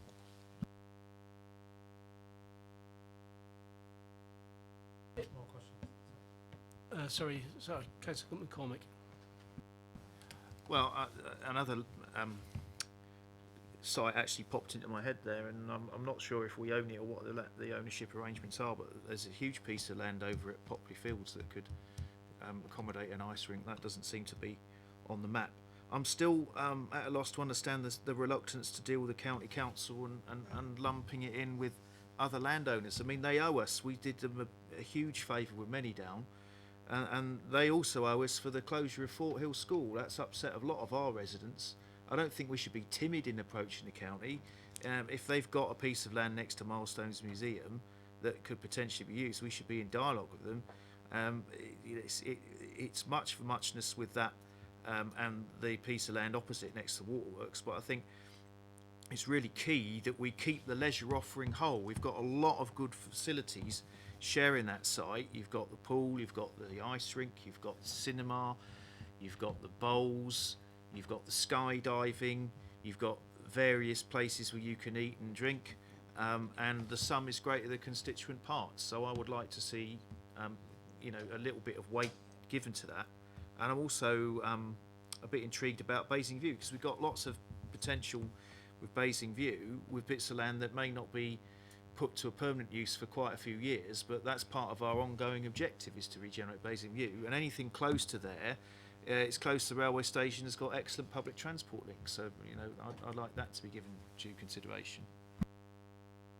Yeah, I'll just answer a couple of those. Basingview first. We've looked at Basingview, they're just not big enough. And there's already parking dramas up there. I don't think we're going to get anywhere with that. But the sites are just not big enough. They're quite small office sites. and they're not helpful. We'll have a look at the Popley Fields and see who owns that one. That's brilliant, thank you very much. But just going back on the site next to Milestones, I did explain earlier that there's a logistics issue with the development of the new leisure park. And like it or not, the viability of a new ice rink is linked to the viability of the whole thing in terms of the build cost. What we don't want to do is start lumping in extra costs of moving stuff around, inconvenience in developing that adds extra cost, that means in the end of the day it won't work. So we're just trying to keep the leisure park for the development so that we've got the best chance of getting a new ice rink on the development. We don't want to put obstacles in the way.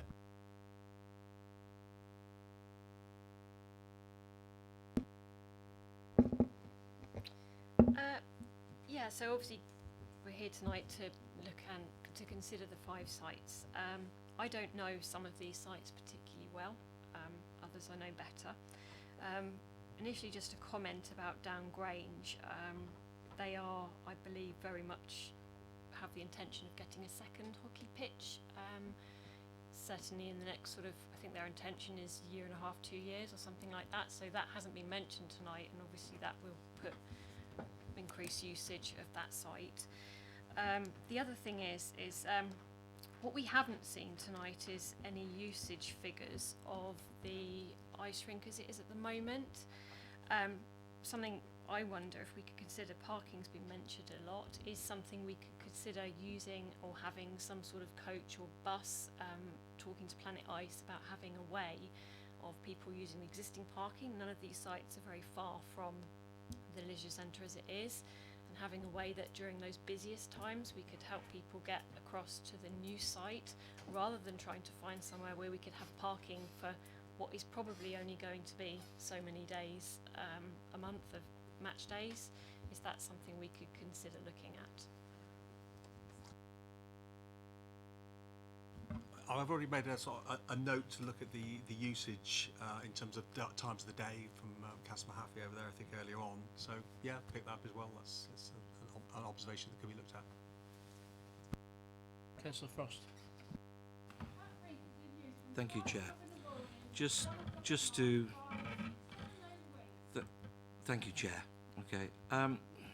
Maybe I'm thinking outside the box here. But we own a large slug of land at Manydown, okay, which is going to be many stages, okay, of building.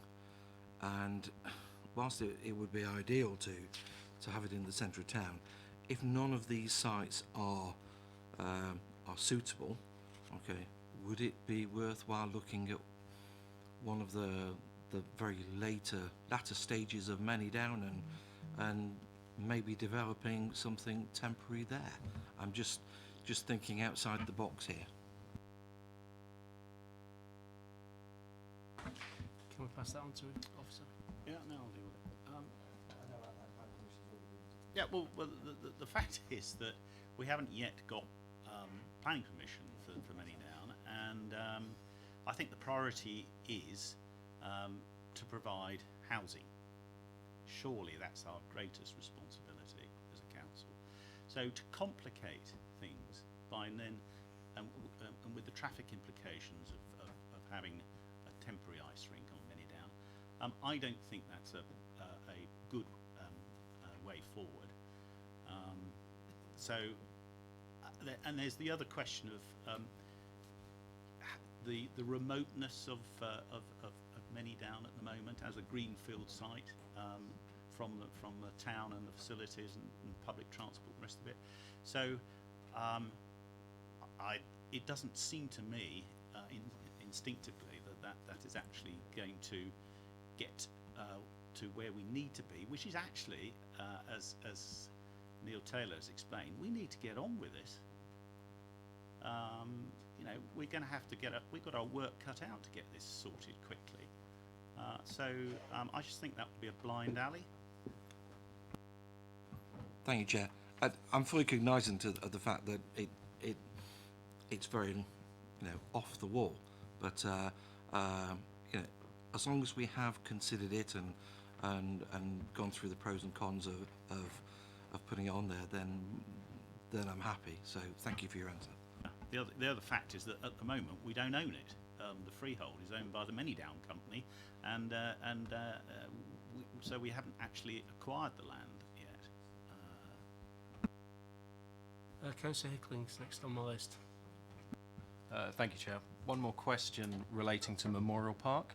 So the report actually identifies 2 potential locations in Memorial Park, one of which is next to the tennis courts and the skate park. Given the limited space available here between the skate park and the sports pitches, when can we expect a report on the impact that's going to have on the sport pitches, and perhaps even a map that's slightly more detailed than just simple black arrows would be good?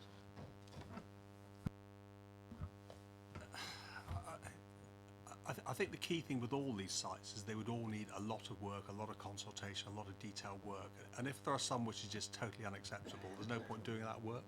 So I think the idea of this was to say, these are the possibles. If some of these are ruled out, I mean, and Neil's already said, if we're going to look at this, it's got to be done quickly and it's got to be done in a lot of detail. You know, quite frankly, there's no point doing it for 5 sites if most of them are not acceptable. It's better to focus on the ones that are seen as goers, if you like, and actually do the work on those. Otherwise, we'd just be wasting a lot of time and effort. So the reason we haven't done all that for that site is if members are going to turn around and say, well, GI sites are just not a starter, well, that kind of rules out those, really.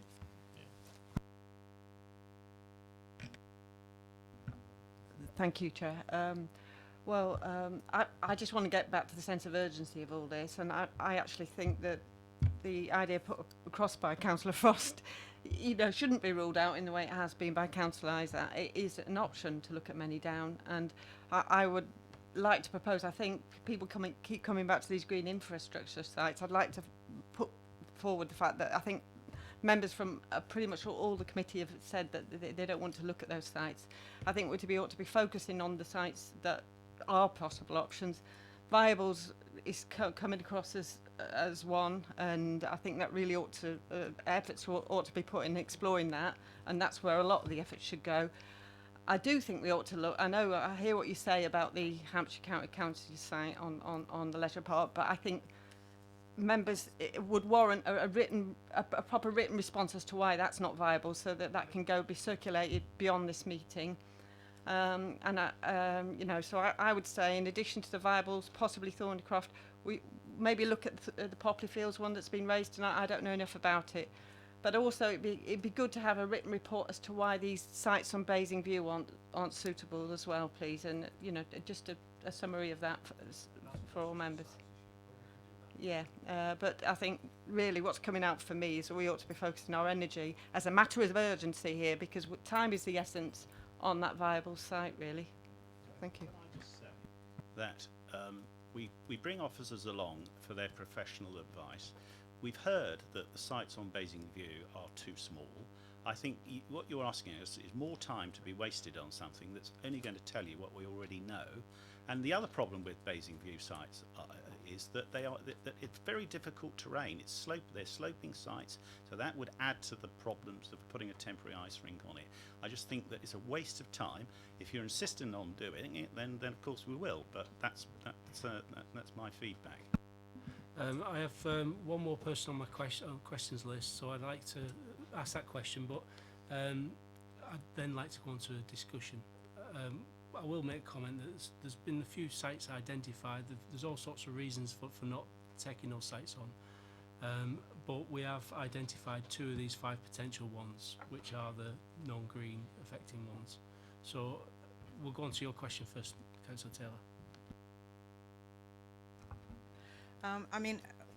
A concern that I have, and what I would like to know, is why are we actually saying these things don't meet the criteria when we actually don't yet know, apparently, what the usage would be of the site. The reality is it's likely to be operated between 5 a.m.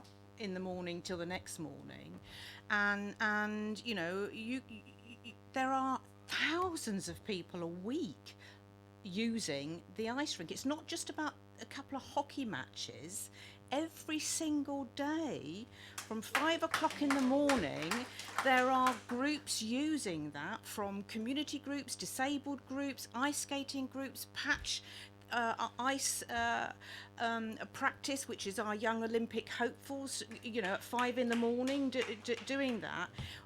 We're discounting sites or putting sites in without having yet identified how it's going to be used, and we really do need to do that. I think the question's already been asked to do some sort of to provide some sort of traffic flow and stuff through the ice shall I rink. pick that up?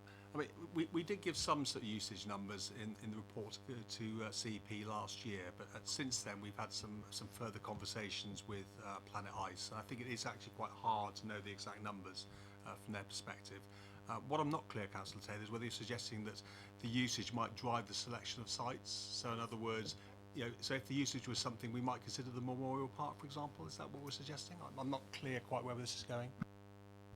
What I'm saying is, if you, I think the point was alluded to before, if somebody thinks, oh, well, it's only going to be used a couple of times a month for a match, and therefore that car parking facility will be okay because it's a few hundred people and it's only going to be in the evening, and we make a decision about that site, based on that, we will then end up having to go back to ground zero when we discover that that is not in fact the case, because it will come through planning objections.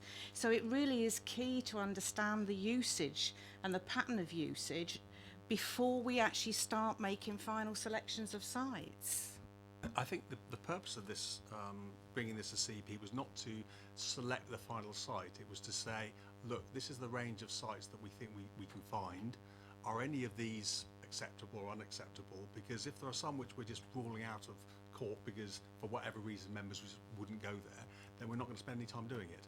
In terms of your point in terms of investigating usage, totally right. I'm with you all the way, but we'll do it in respect of the sites we think are possible to deliver. So if there are some which members just feel for whatever reason are out of scope, regardless of usage, then we don't waste a lot of time on those, to be honest. Can I just say as well, I mean, we're very early stages of a design here, so we've not got to concept yet. So all that sort of information will come through on the next concept, maybe the feed study.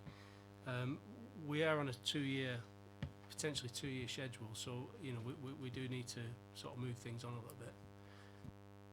Councillor Frost. Thank you, Chair. I don't obviously want to stifle the debate, but I think we've kind of been going around quite a little bit, and we have a lot of cross-party liaison going here. I would like to move, okay, that we formally discount all the GI sites, okay, that you've got in the report, and that you move forward with a matter of urgency, looking at Viables and Thornycroft, okay, plus any other sites that can come into the mix that are suitable, and that you do the actual numbers for the usage, and do that as soon as possible.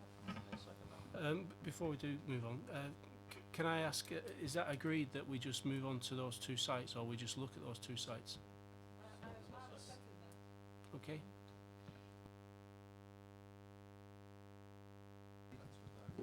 So that's agreed.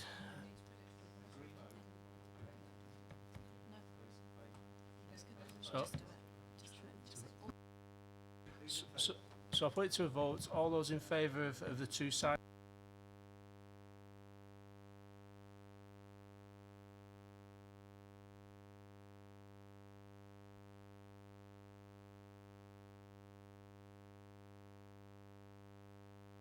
I confirm that's agreed.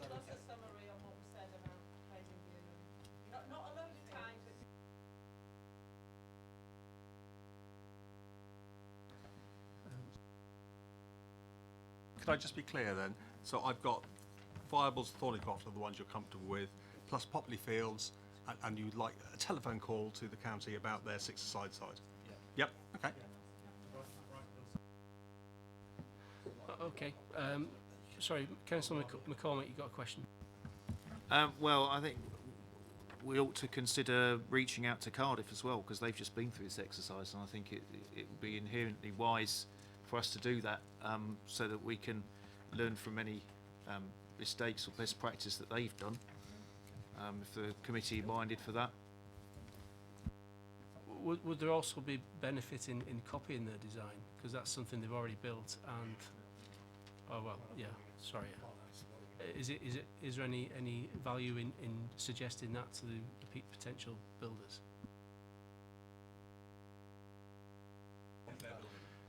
So can we ask for details of the Planet Ice one for councillors to review and look at? I'm more than happy to talk to Cardiff in terms of any lessons learned from their point of view, and talk to Planet Ice in terms of what was happened at Cardiff, because I believe they provided the temporary rink there anyway, so they would know it well. Councillor Jones.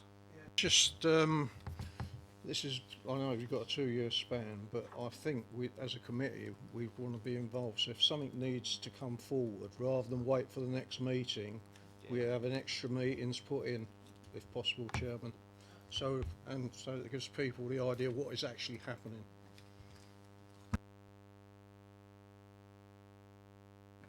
So we need to put a report forward and then schedule a meeting, or schedule something onto an existing meeting.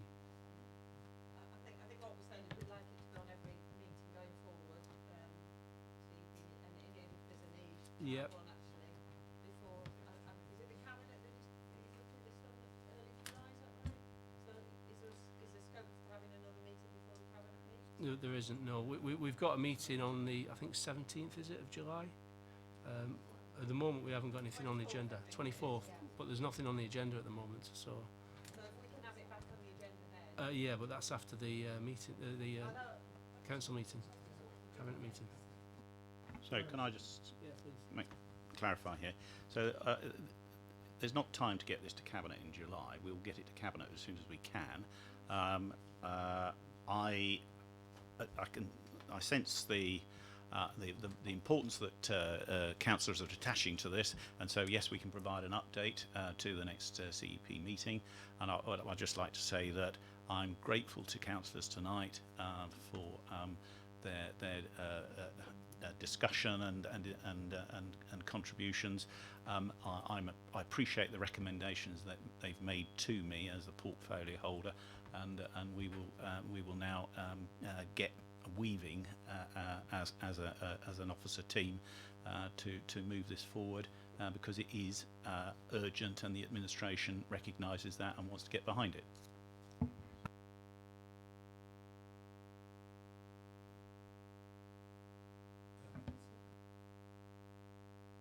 No, I know where that came from. It's not going to cabinet in July because when we go to cabinet, we need to go with a firm decision. All the sites that we're going to take forward from this meeting need to be properly evaluated. Feasibility is done, agreed which one is the best option to recommend to cabinet, and then we'll go to cabinet with it. It's just the fact that if something does come up, which we hope it does, and we have a meeting outside our normal schedules, it would be a one-off meeting about this, and then when people come, there's no hanging about.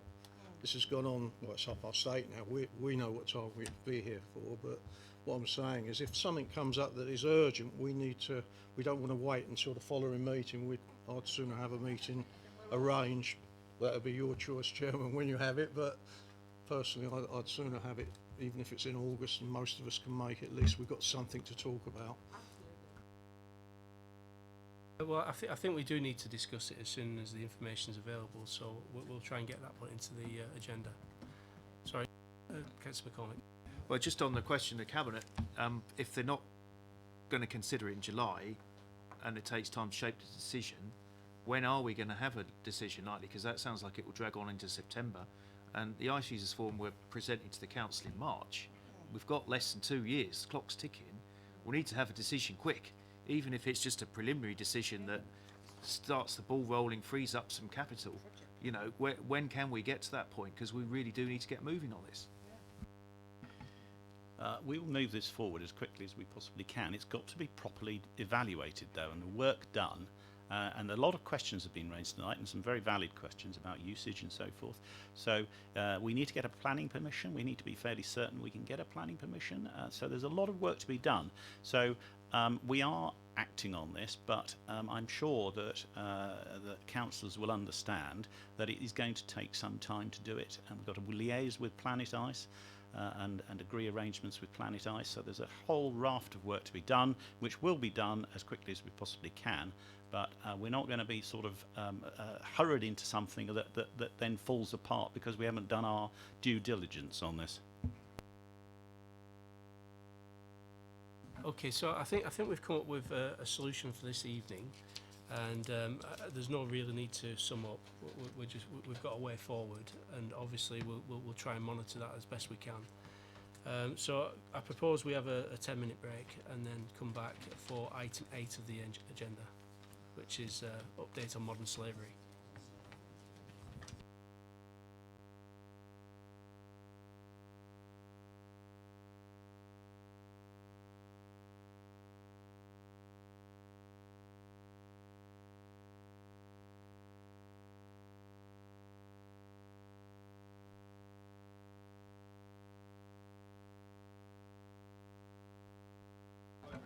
Right, thanks everyone. Is everybody back? Yeah. Who's coming back? So I'd like to move on to item 8 of the agenda, which is an update on modern slavery. And can I hand you over to Simon Bound, who's the holder of this? Thank you, Chair. I didn't really want to do a very big introduction. Most importantly, it's to introduce Caroline Ryan, who's the Community Safety Manager for Safe North Hampshire, to everybody.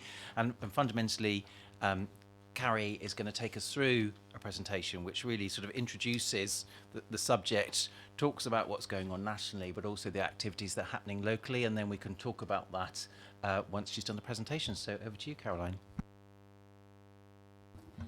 Okay, thank you. So, I'm going to talk about what modern slavery is and how we came to have the legislation we had, but it's going to be a light touch, so I know it's been a long evening. So, slavery remains a grim reality for millions of people across the world today, and there's a good chance that we've got people living in our own neighbourhoods who are being exploited or controlled by others. It's the perception of slave and the term slavery that has had to change to catch up with today's reality. So it's very much still existing in the 21st century. In Hampshire and the Isle of Wight, 35 adults and children of 13 different nationalities, including British, were recognised as potential victims of trafficking in 2014. In 2017, for the first time, modern slavery was overtook drugs as a priority for the National Crime Agency. It's little wonder that it's growing so much, as the stats show that a trafficker will earn on average £30,000 per victim. So what is it? It's everything that you see on the list there. It's labour exploitation, sexual exploitation, criminal exploitation, domestic servitude, child exploitation, and organ harvesting. Labour exploitation you will see in agricultural farms, chicken farms, care homes, construction industry, cannabis farms, car washes, catering trade, distribution of charity bags, factories, those kinds of things. Sexual exploitation, where we see, and it's not just women, it's actually more than 50% are men and children. Adult entertainment industry, massage parlours, brothels, online streaming, hotels, saunas, lap and pole dancing clubs, and street-based prostitution.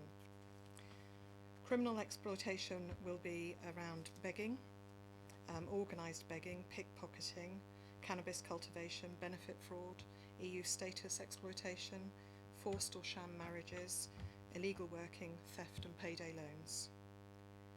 Domestic servitude, I think it probably speaks for itself, but we would be talking about child carers, nannies, au pairs, cleaners and maids. Child exploitation, actually they run the gamut of all of the different types of exploitation. Children can be forced into any of those behaviours. And an interesting one is the organ harvesting. It's things like the removal of eggs or organs that are then put up for sale. In 2017, it was estimated that 10% of all organ transplants, including lungs, heart and liver, were being done via trafficked organs. The transplant tourism, as it's being called, has people travelling from the UK to places such as India and Pakistan for treatment, driven by a global shortage of organs for transplantation. There are black market prices for procedures, and they're thought to average £48,000 per patient.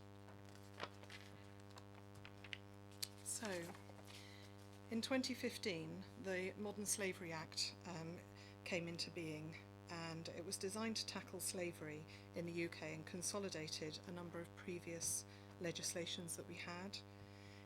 So we now have civil orders to control behaviours of those charged but not yet convicted. Anti-Slavery Commissioner was developed in 2015, and our first commissioner was Kevin Highland, who's pictured on the slide. He actually resigned in 2018, and we now have Dame Sarah Thornton. Seizing traffickers' assets, where we're now seeing money going towards victim compensation. Statutory defence for those who've been forced into criminality, and a duty on public authorities to report or refer victims. So I want to talk a little bit about some of the operations that have happened in Hampshire. And some of these may resonate with you, may know of them anyway, but just to give you an idea of the scope of what we're dealing with. So Op Feature was around ships that were docking in the Camber Dock in Portsmouth. We had intelligence brought through that there were modern slaves on board the ship, and the police did a raid on the ship and found 5 Ghanaian males who were then safeguarded by the police as they stated they'd been victims of modern slavery. The skipper of the ship was arrested for modern slavery. A day later, another ship came in, owned by the same man, the same company. There was a Section 18 search carried out on the trawler, and police, CSI, Marine Unit, Marine Coast Guard Agency, and they found 4 crew members who were spoken to and safeguarded after suspicion of modern day slavery on another boat owned by the same company. So, and I happen to know that they've been investigating cruise liners in Southampton because of the people that are working on those cruise liners, the conditions that they're working in, the hours that they work and the pay that they receive for that work. So it's really broad, where we might talk about somebody who's working in a nail bar being somebody who's being forced into labour. Actually, we've then got people who are working on ships, and so we're having to be really vigilant about everything that is happening.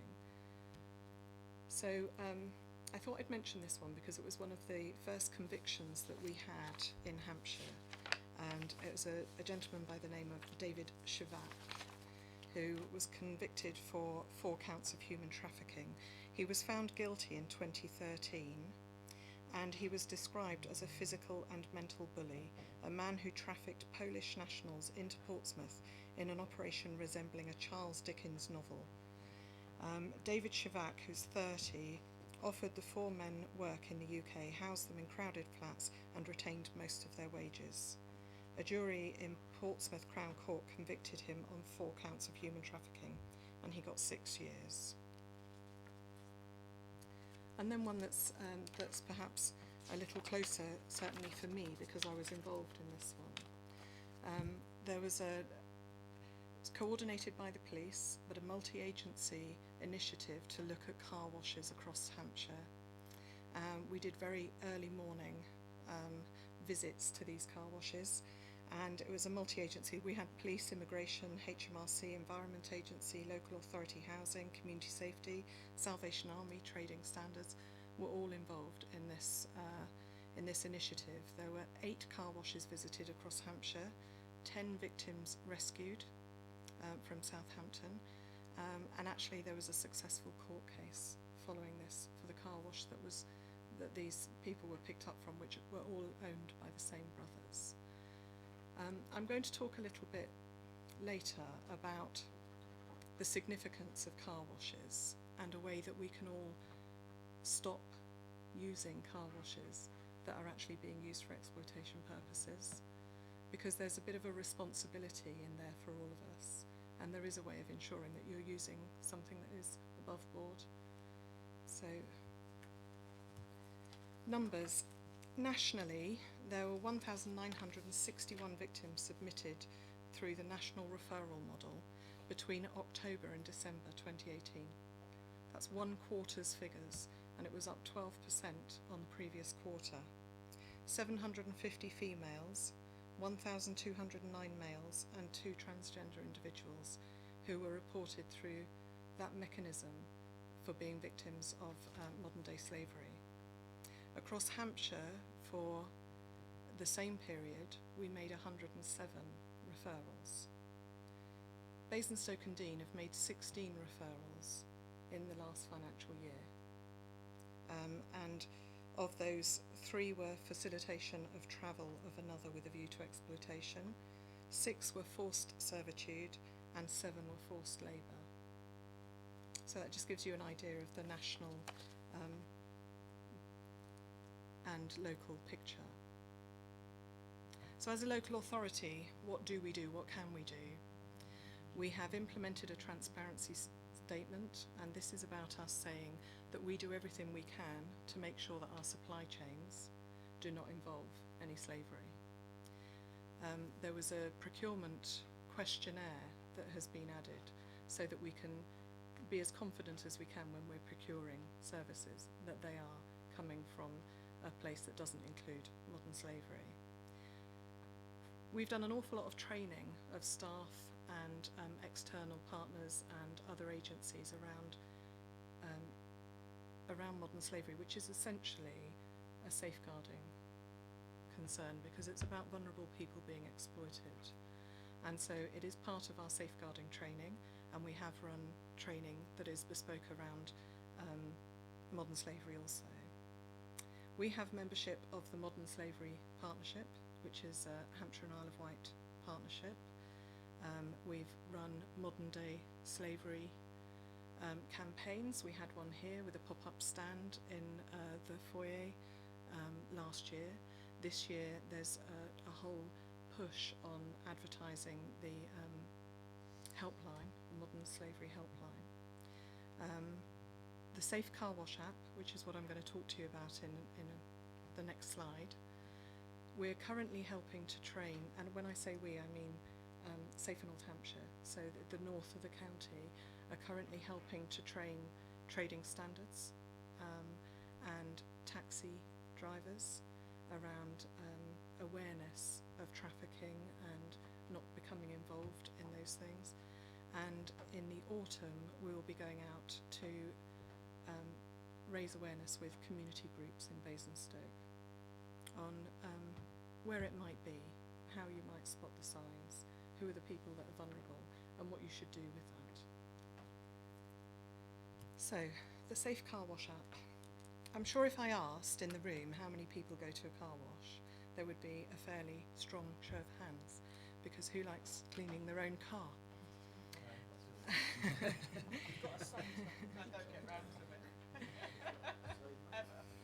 Often when you ask people, you know, how much on average do you pay when you go to a car wash, they'll give you a figure, and you think, okay, how many people swamped your car to start cleaning it when you drove your car in? And they there was about 7 people. Okay. You then just have to do the maths to know that that's not a viable business if all of those people involved are being paid a living wage to do it. And one of the things that we found out when we did all the raids on the car washes is that often these individuals are moved around, very similar to nail bars actually.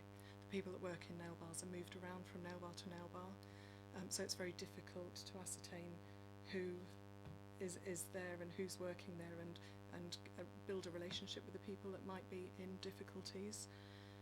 But we also found that car washes are used as fronts for other things, so money laundering, drugs distribution, those kinds of things. One of the car parks that we visited, there were the workers were being housed in one property which was above the car wash base and was totally uninhabitable. There's no way that they should have been living there. But most of the money that they had been promised was being taken towards their housing, the cost of their housing. And we had to close that property down and then rehouse all of these individuals. They often don't have possession of their own passports. And if you look at them, and it really is just about asking questions, isn't it, in your mind? Are they dressed appropriate for the time of year? Do they have appropriate PPE? Are they wearing gloves? You know, do they look as though they're being looked after? It would be really easy for people to say, oh, you need to be reporting all of these car washes, but rather than doing that, an app was brought out by the Cluer Society, which is basically a questionnaire, and it's about saying, where could I go as a consumer if I wanted to go to a car wash that I could have confidence was being run appropriately? So the app asks you questions about the site that you're visiting, and it'll ask you how much you're being charged and whether it looks as though the people there have the correct PPE, how many people are working there. It'll ask all of those questions, and it will GPS your location, and based on the answers that you're giving, will then identify the car washes that are most likely to be the ones that we should be visiting rather than the ones that we go to because they're the cheapest or they're the closest. The information then, so if I put my postcode into this app, and I do have this app, if I put my postcode into this app, it will tell me where the nearest safe car wash is for me to go and use. And where we have, and the questionnaires are anonymous, there's no, there's no requirement for you to be passing over information if you don't want to. But they use that information to build pictures and provide intelligence around the car washes that don't seem to be the safe ones, and that goes forward to the police for the police to start building a picture of ones that they need to be going to look at. So I would urge people to think about it, and certainly there are people that go to somewhere like Sainsbury's and there are people washing cars in the car park. There is a natural assumption, well, it's in Sainsbury's car park, so that's okay, but actually there's some really fierce competition over buying a licence, and the car washes out there are nothing to do with Sainsbury's. They're not endorsed by Sainsbury's, there are no regulations put in place, so the fact that they're in that car park doesn't mean that they are a safe car wash. It doesn't mean that they're not, but it doesn't automatically mean that they are. So I would urge people to, and when we start talking about modern slavery, and people say, well, how do I recognise whether I'm looking at a modern slave, and how do I know?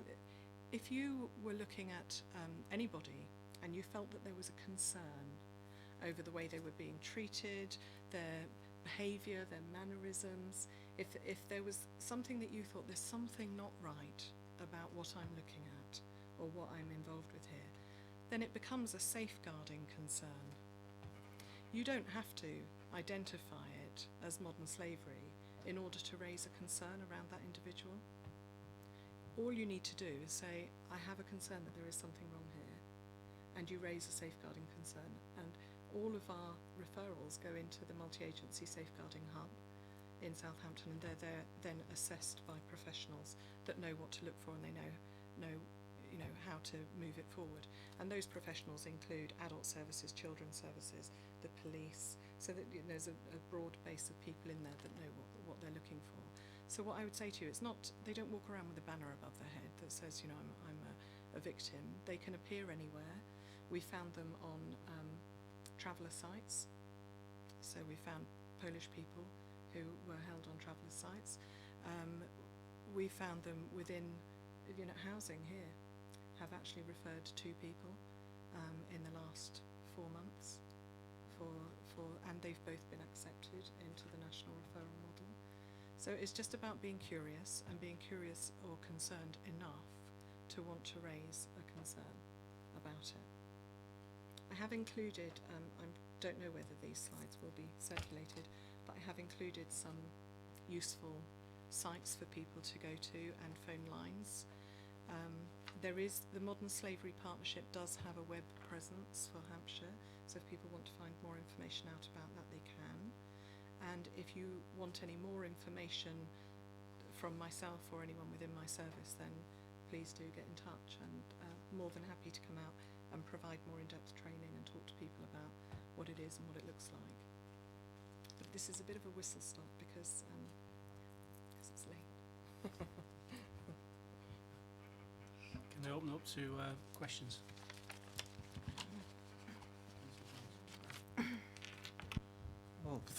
Well, I'd like to thank you for the presentation. It was really good. I'm no expert, but it does open your eyes.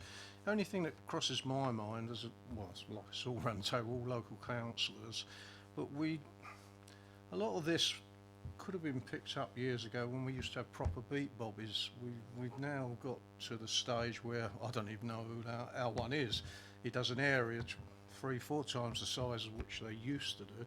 Do you ever talk to the police chief constable and say we need people on there for this? Because it's got to be out there. And yes, seeing this I think is good because it opens our eyes as councillors. We meet people, and perhaps, but when we used to have someone to refer to, they can look into it more. And I just wonder whether you say you work with the police, but they seem to be up here, not down here where the people are, and I do wonder what your view is on that. Policing certainly has changed. It's had no choice but to change because of all of the funding constraints and around austerity. And I hear you loud and clear, and it's something that everybody that I speak to will say, that we don't have enough feet on the ground. I certainly do talk not only to my policing colleagues and senior policing colleagues, but also to the Office of the Police and Crime Commissioner, where there's a responsibility there around policing levels. But it's not a problem that I can fix. It's not a problem that the police can fix at this time. Unless there's new money found, then I can't see our policing levels changing.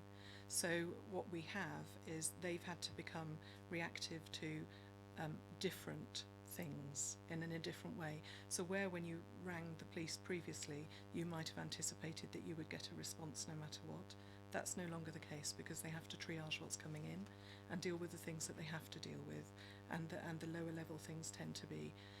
So I do hear what you're saying, but that makes it even more important when we're looking at things like this and preventing violent extremism and all of the other things that have become duties on local authorities. Makes it even more important that we do act as the eyes and ears, that we are vigilant around what's happening in our communities and who we're talking to, because the situation is what the situation is. Does that help? I hear you about training. Well, if you'd like to come back to Basingstoke, I would like to go to that training as a councillor. I think you'd find quite a few of us would. Thank you. Thank you. It's been a really interesting presentation tonight. Thank you. My question links to training actually. Obviously, sort of the council staff training is important, but are you sort of linking in with other partner organisations like housing associations, support agencies, health professionals and stuff to doing the training with them, or inviting them to training when it's appropriate? Sorry. My offer around training is an open offer. I'm more than happy to come in and offer training, and there's a whole raft of things that I could do that on. We found the best way to do it often is around using real case studies and doing some workshop type events where we're just provoking some thought. But yes, I also do link in with our partners. We do an awful lot of multi-agency training where we're either co-presenting with key partners or we're actually delivering training to our partners, because that's all good for us. If other people are well informed, then that just makes what we do much easier. .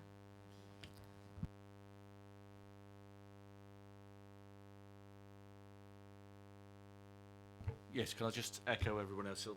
Fabulous, very, very good presentation. Could I ask first of all that those slides are circulated? I'd like to send them to my parishes.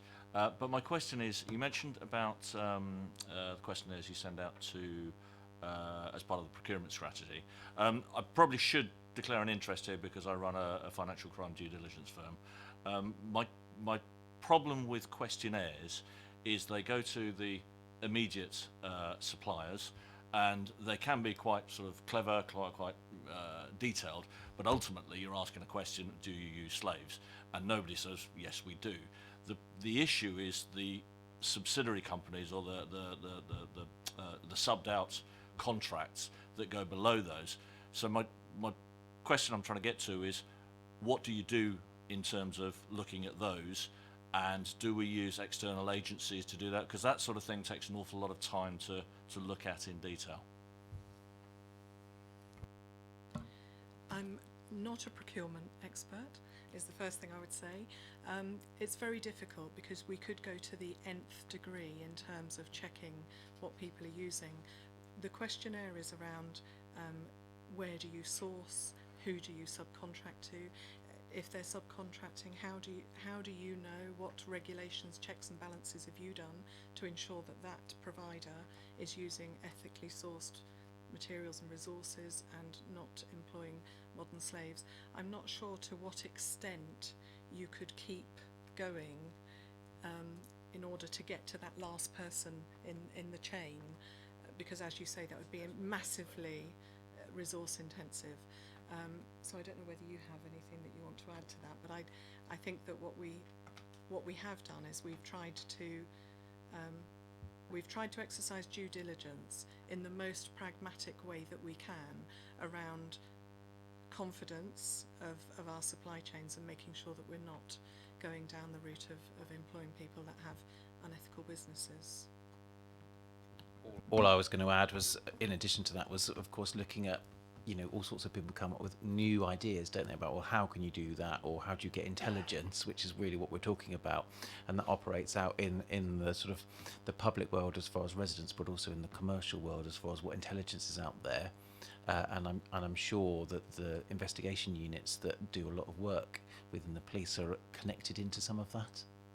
So, but absolutely, there is a reality that you can never get all of the information that you need at the right time, and it's sort of building on to the point that Councillor Jones was talking about, because I think it's also very unusual, I think, for necessarily us as councillors or for citizens to understand that they often see stuff and they don't know what it is. They don't know what to do about it, and they also feel like they need to be judge and jury before they tell somebody else about it, because they assume somebody else is going to do something.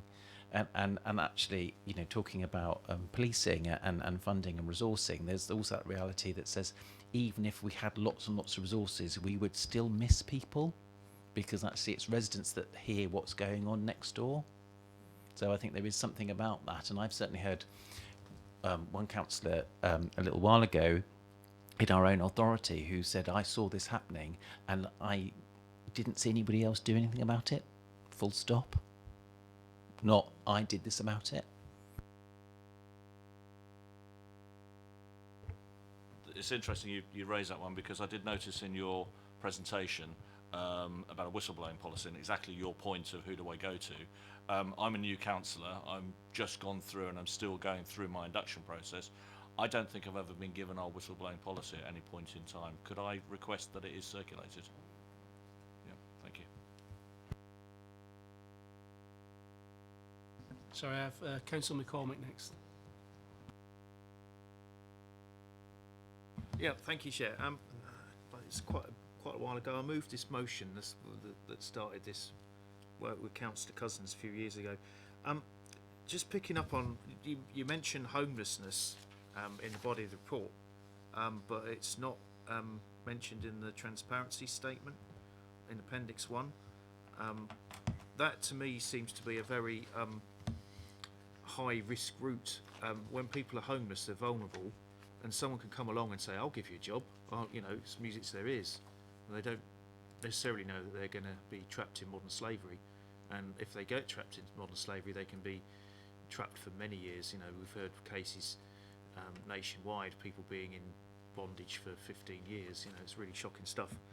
And the other question I had was, you mentioned like cannabis farms and things like that, where people are forced into doing a job that is not as glamorous as people might think it is. You know, looking after these smelly weeds and you know, not being allowed out for various reasons. But county lines also seems to touch circles with that. You know, the sort of gangland, the bullying, the debt bondage that comes with being given large amounts of drugs and being forced to sell them. So I just wanted your thoughts on that, really, and maybe we could beef up this transparency statement with some more examples. With regards to the transparency statement, that's actually based on a national model, and we've used that as a formula, and that's about us saying that we don't employ any practices or pay for any services that we know are connected to modern slavery. So the fact that homeless people are vulnerable to modern slavery wouldn't fit within that category. So yes, we're mindful that homeless people are very vulnerable. Their safeguarding is our concern, and so safeguarding them around anything, any kind of exploitation, is something that we would take very seriously, and we do take very seriously. With regards to the second part of your question, I've lost my train of thought. Did you want to repeat? Sorry, yes. Lines. Oh yes. Yes, there we go. County lines. So county lines is a blanket term that is used for the drugs trade across from one county to another, and how we police that and how people are employed in that. But the people that would be employed in that would then become subject to criminal exploitation, sexual exploitation, and those things are covered within the Modern Slavery Act. And indeed the defence that has been developed is around young people who have had no choice but to go into criminality, and rather than criminalising somebody who's been in that position, there is now a statutory defence for them if it's proven that that's the situation they were in. So whilst I hear you, we wouldn't use the term county lines, because we've broken it down into the types of exploitation that they would become entrenched in if they were part of county lines.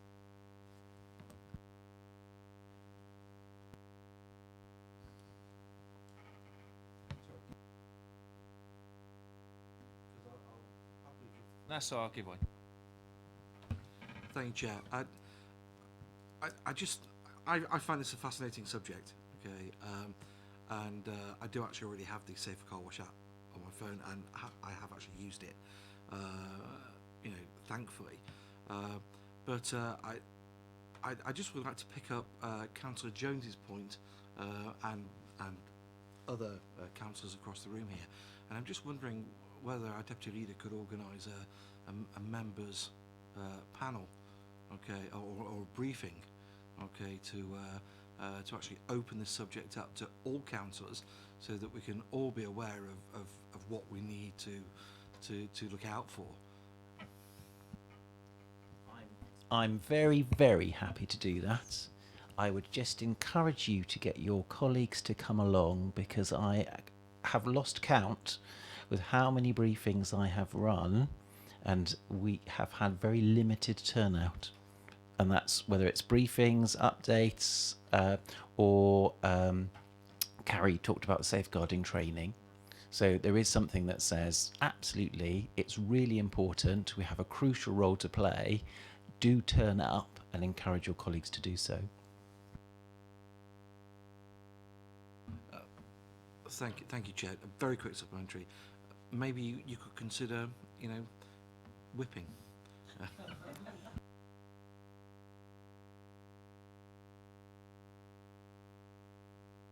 Councillor Kinnear. Chair, going back to the last question, I thought it was compulsory, and I've done it on e-learning, that every year you're meant to do the e-learning course And I thought that was compulsory, that you had to do that every year anyway. And also, I'm sure there is some training offered that we've had also. And me being new councillor, I have been to that. But I thought it was compulsory for every year that we had to do the e-learning. It is compulsory. The e-learning module is relatively new, and there are sessions that we've had before where very few people have turned up. So that's why there's something that says it's we clearly cover a breadth of things as local councillors, and I also accept there are lots of things to learn and know about, whether it's dementia friendly at one level, you know, safeguarding at another, modern slavery, but there is something that just says, you know, attendance when we put sessions on is not always great.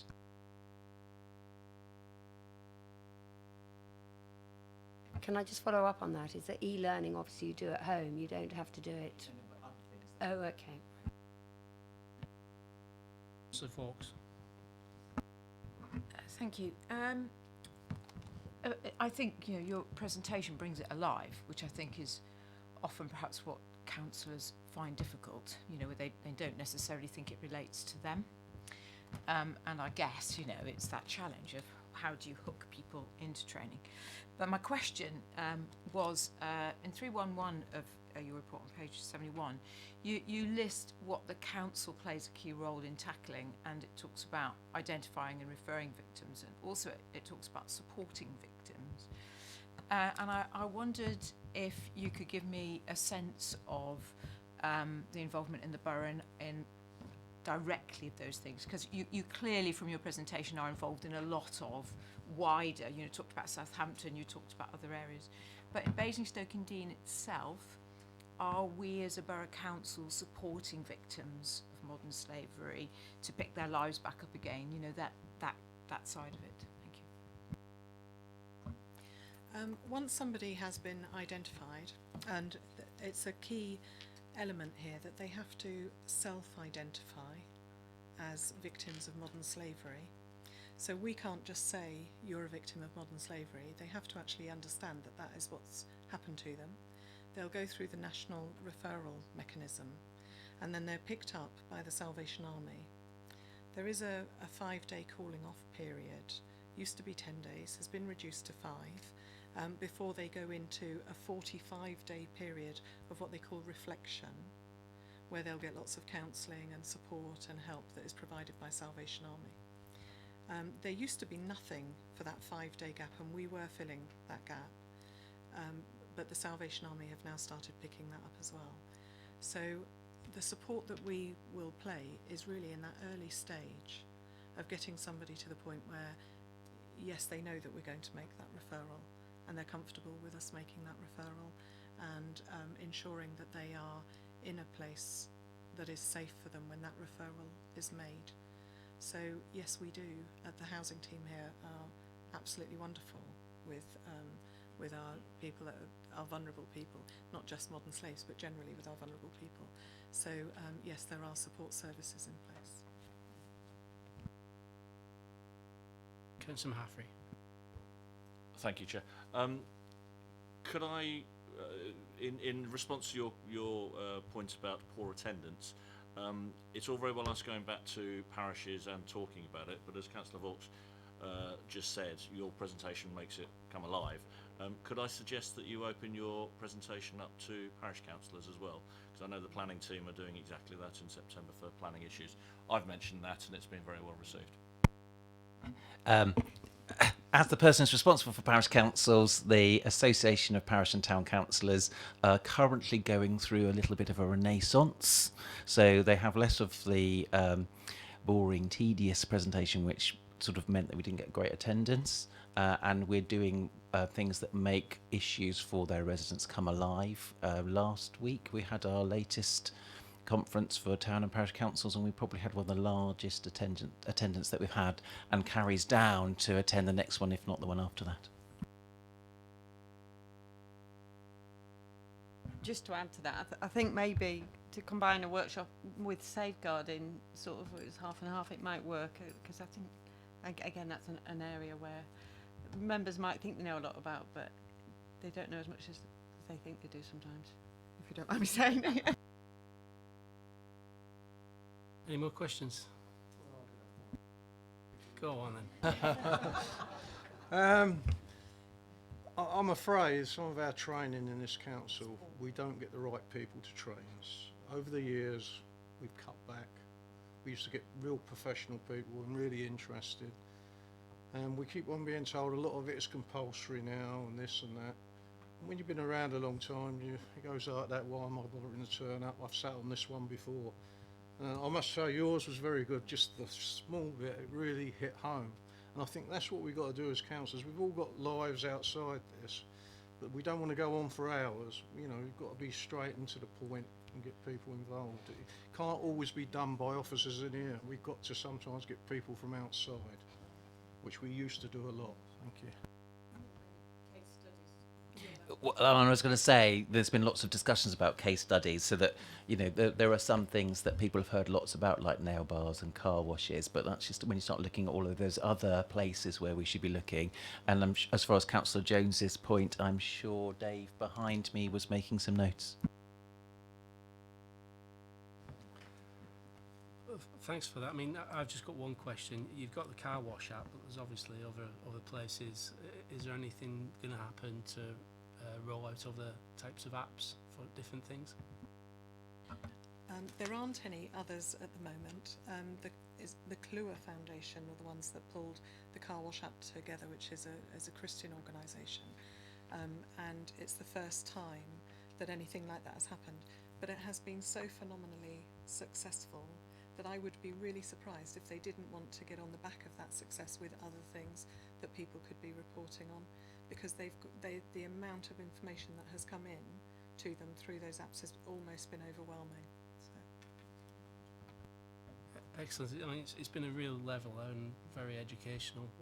You wouldn't know this was the same meeting as it was 2 hours ago. I'm terribly civilised. So thank you for that. Everyone can go home a bit more calmer. So, and you weren't bad at all, to be honest. You weren't bad at all.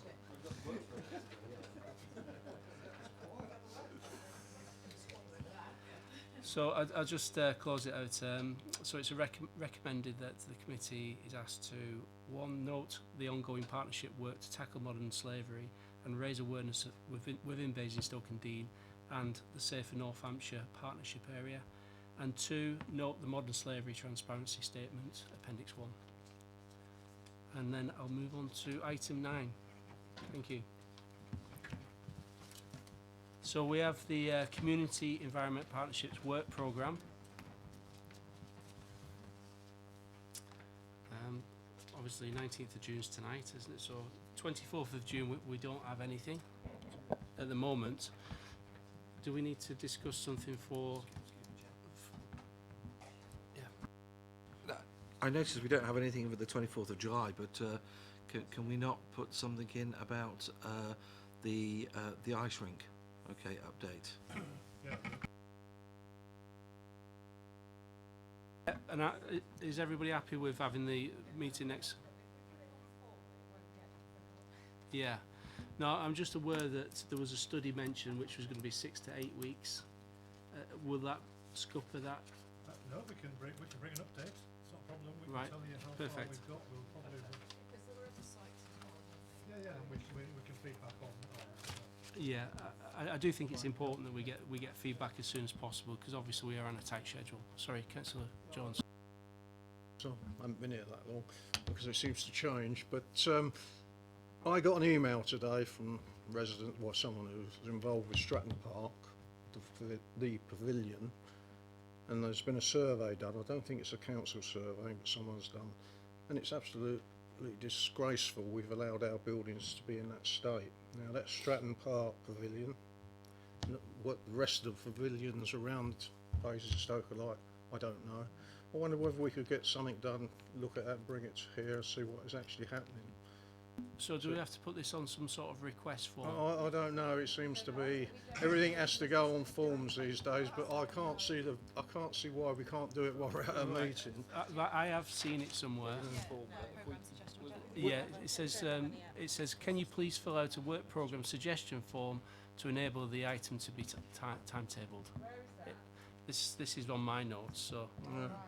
But I do find it really annoying. We're sitting round a table. If people round here think it's a good idea, why can't we just put it on, you know, instead of writing a form for someone else to pick up and to put it on a plate, you know.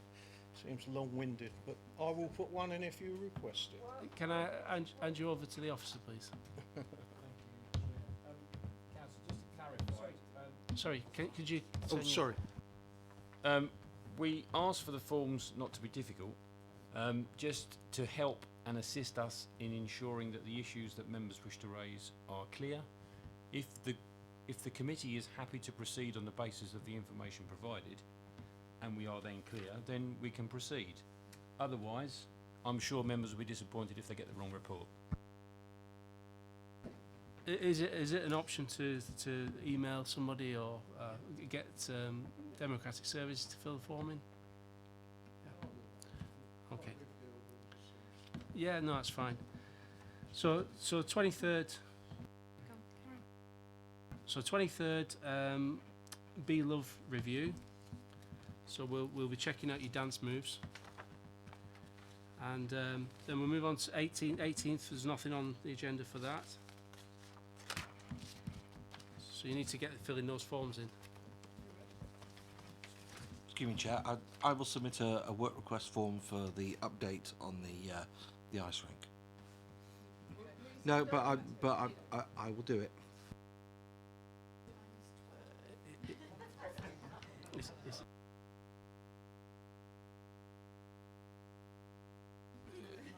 Councillor Frost, I don't know if that's needed. I think we've agreed it here. We've got so it in the minutes, yeah. It's okay. I would just hate to be accused from the party opposite of having favouritism for not having to complete a work suggestion form.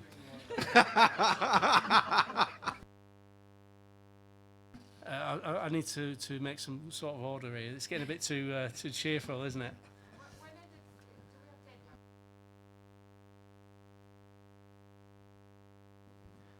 My understanding is we fill the request in and we fit it in where we can, depend on priority, I guess. So I'll move on to the CCG. There is a report floating about that I'm not sure exactly what stage it's at, around community buildings and the state of repair and what's going on in them. That you might like to pull that in and have a good look at that, because that's a really interesting thing that Steph Corden's doing. So we could, and that's kind of a really comprehensive bit of work around what we've got, what's it like, and what's going on in it. I've asked for it to be noted here, so we'll put it into the minutes and we'll put it in for the next meeting. It's floating about, so Okay. it probably isn't okay. Okay, brilliant. So I move.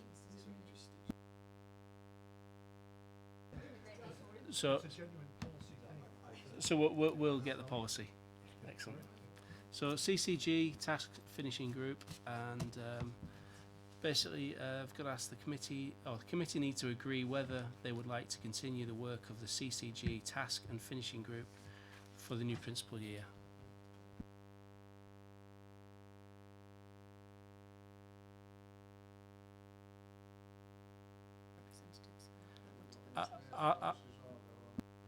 Sorry, Chair, can would I like to just go on ask? that one. Yeah, sorry. Can I just have when you reply, we're still being televised, I guess. So could I ask you to put your mic on? So I think we just said we're going to carry this on. Are there any people who would wish to put themselves forward? Can we write this down? So Councillor Jones, Councillor McCormick, Councillor Taylor, Can we all go on or not? Yeah, as many as you want. Councillor Woodridge, and Councillor Vaux. Anybody else? Sorry, Chairman. Can I just say I think there's some other people on it from our group, is there not? Dave George. So do we need to talk to leaders of and tell? I think we've got enough people for that. I think we've got enough people. So. And then see if going on. The committee need to agree whether they would like to continue the work of the CSPO task and finishing group for the new municipal year. The group leaders have been contacted in order to put forward representatives for this group. So far we have only received nominations from the Labour group. Do we have any? Excuse me, Chair, can I just go back to the CCG? And I just note that there was obviously a plethora of Labour councillors there. Okay, there was only one Conservative councillor, okay, that was there, and I'm just wondering whether there are any other Conservative councillors that would be interested in joining. We can maybe talk about it at group. We can bring it on there, but obviously we have Councillor Mahoney here. We can add Councillor Mahoney. I would volunteer myself, but I know my work, my workload, both for EPH, okay, and also for my private life is extremely high, okay. Otherwise, I'd volunteer myself for it, but I would happily support in whatever way I can, because I think it's really important work. It's just a good job Councillor Mahoney isn't doing anything, isn't it?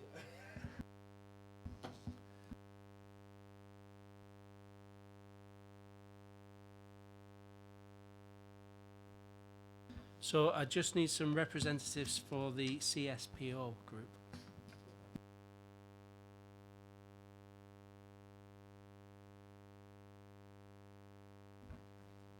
Sorry. Yeah. Right. Okay.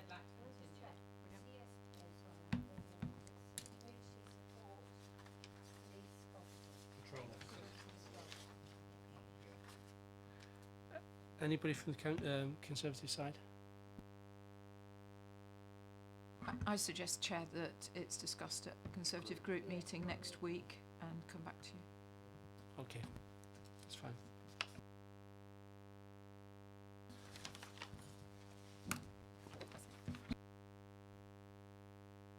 Okay, well, I guess that's it closed.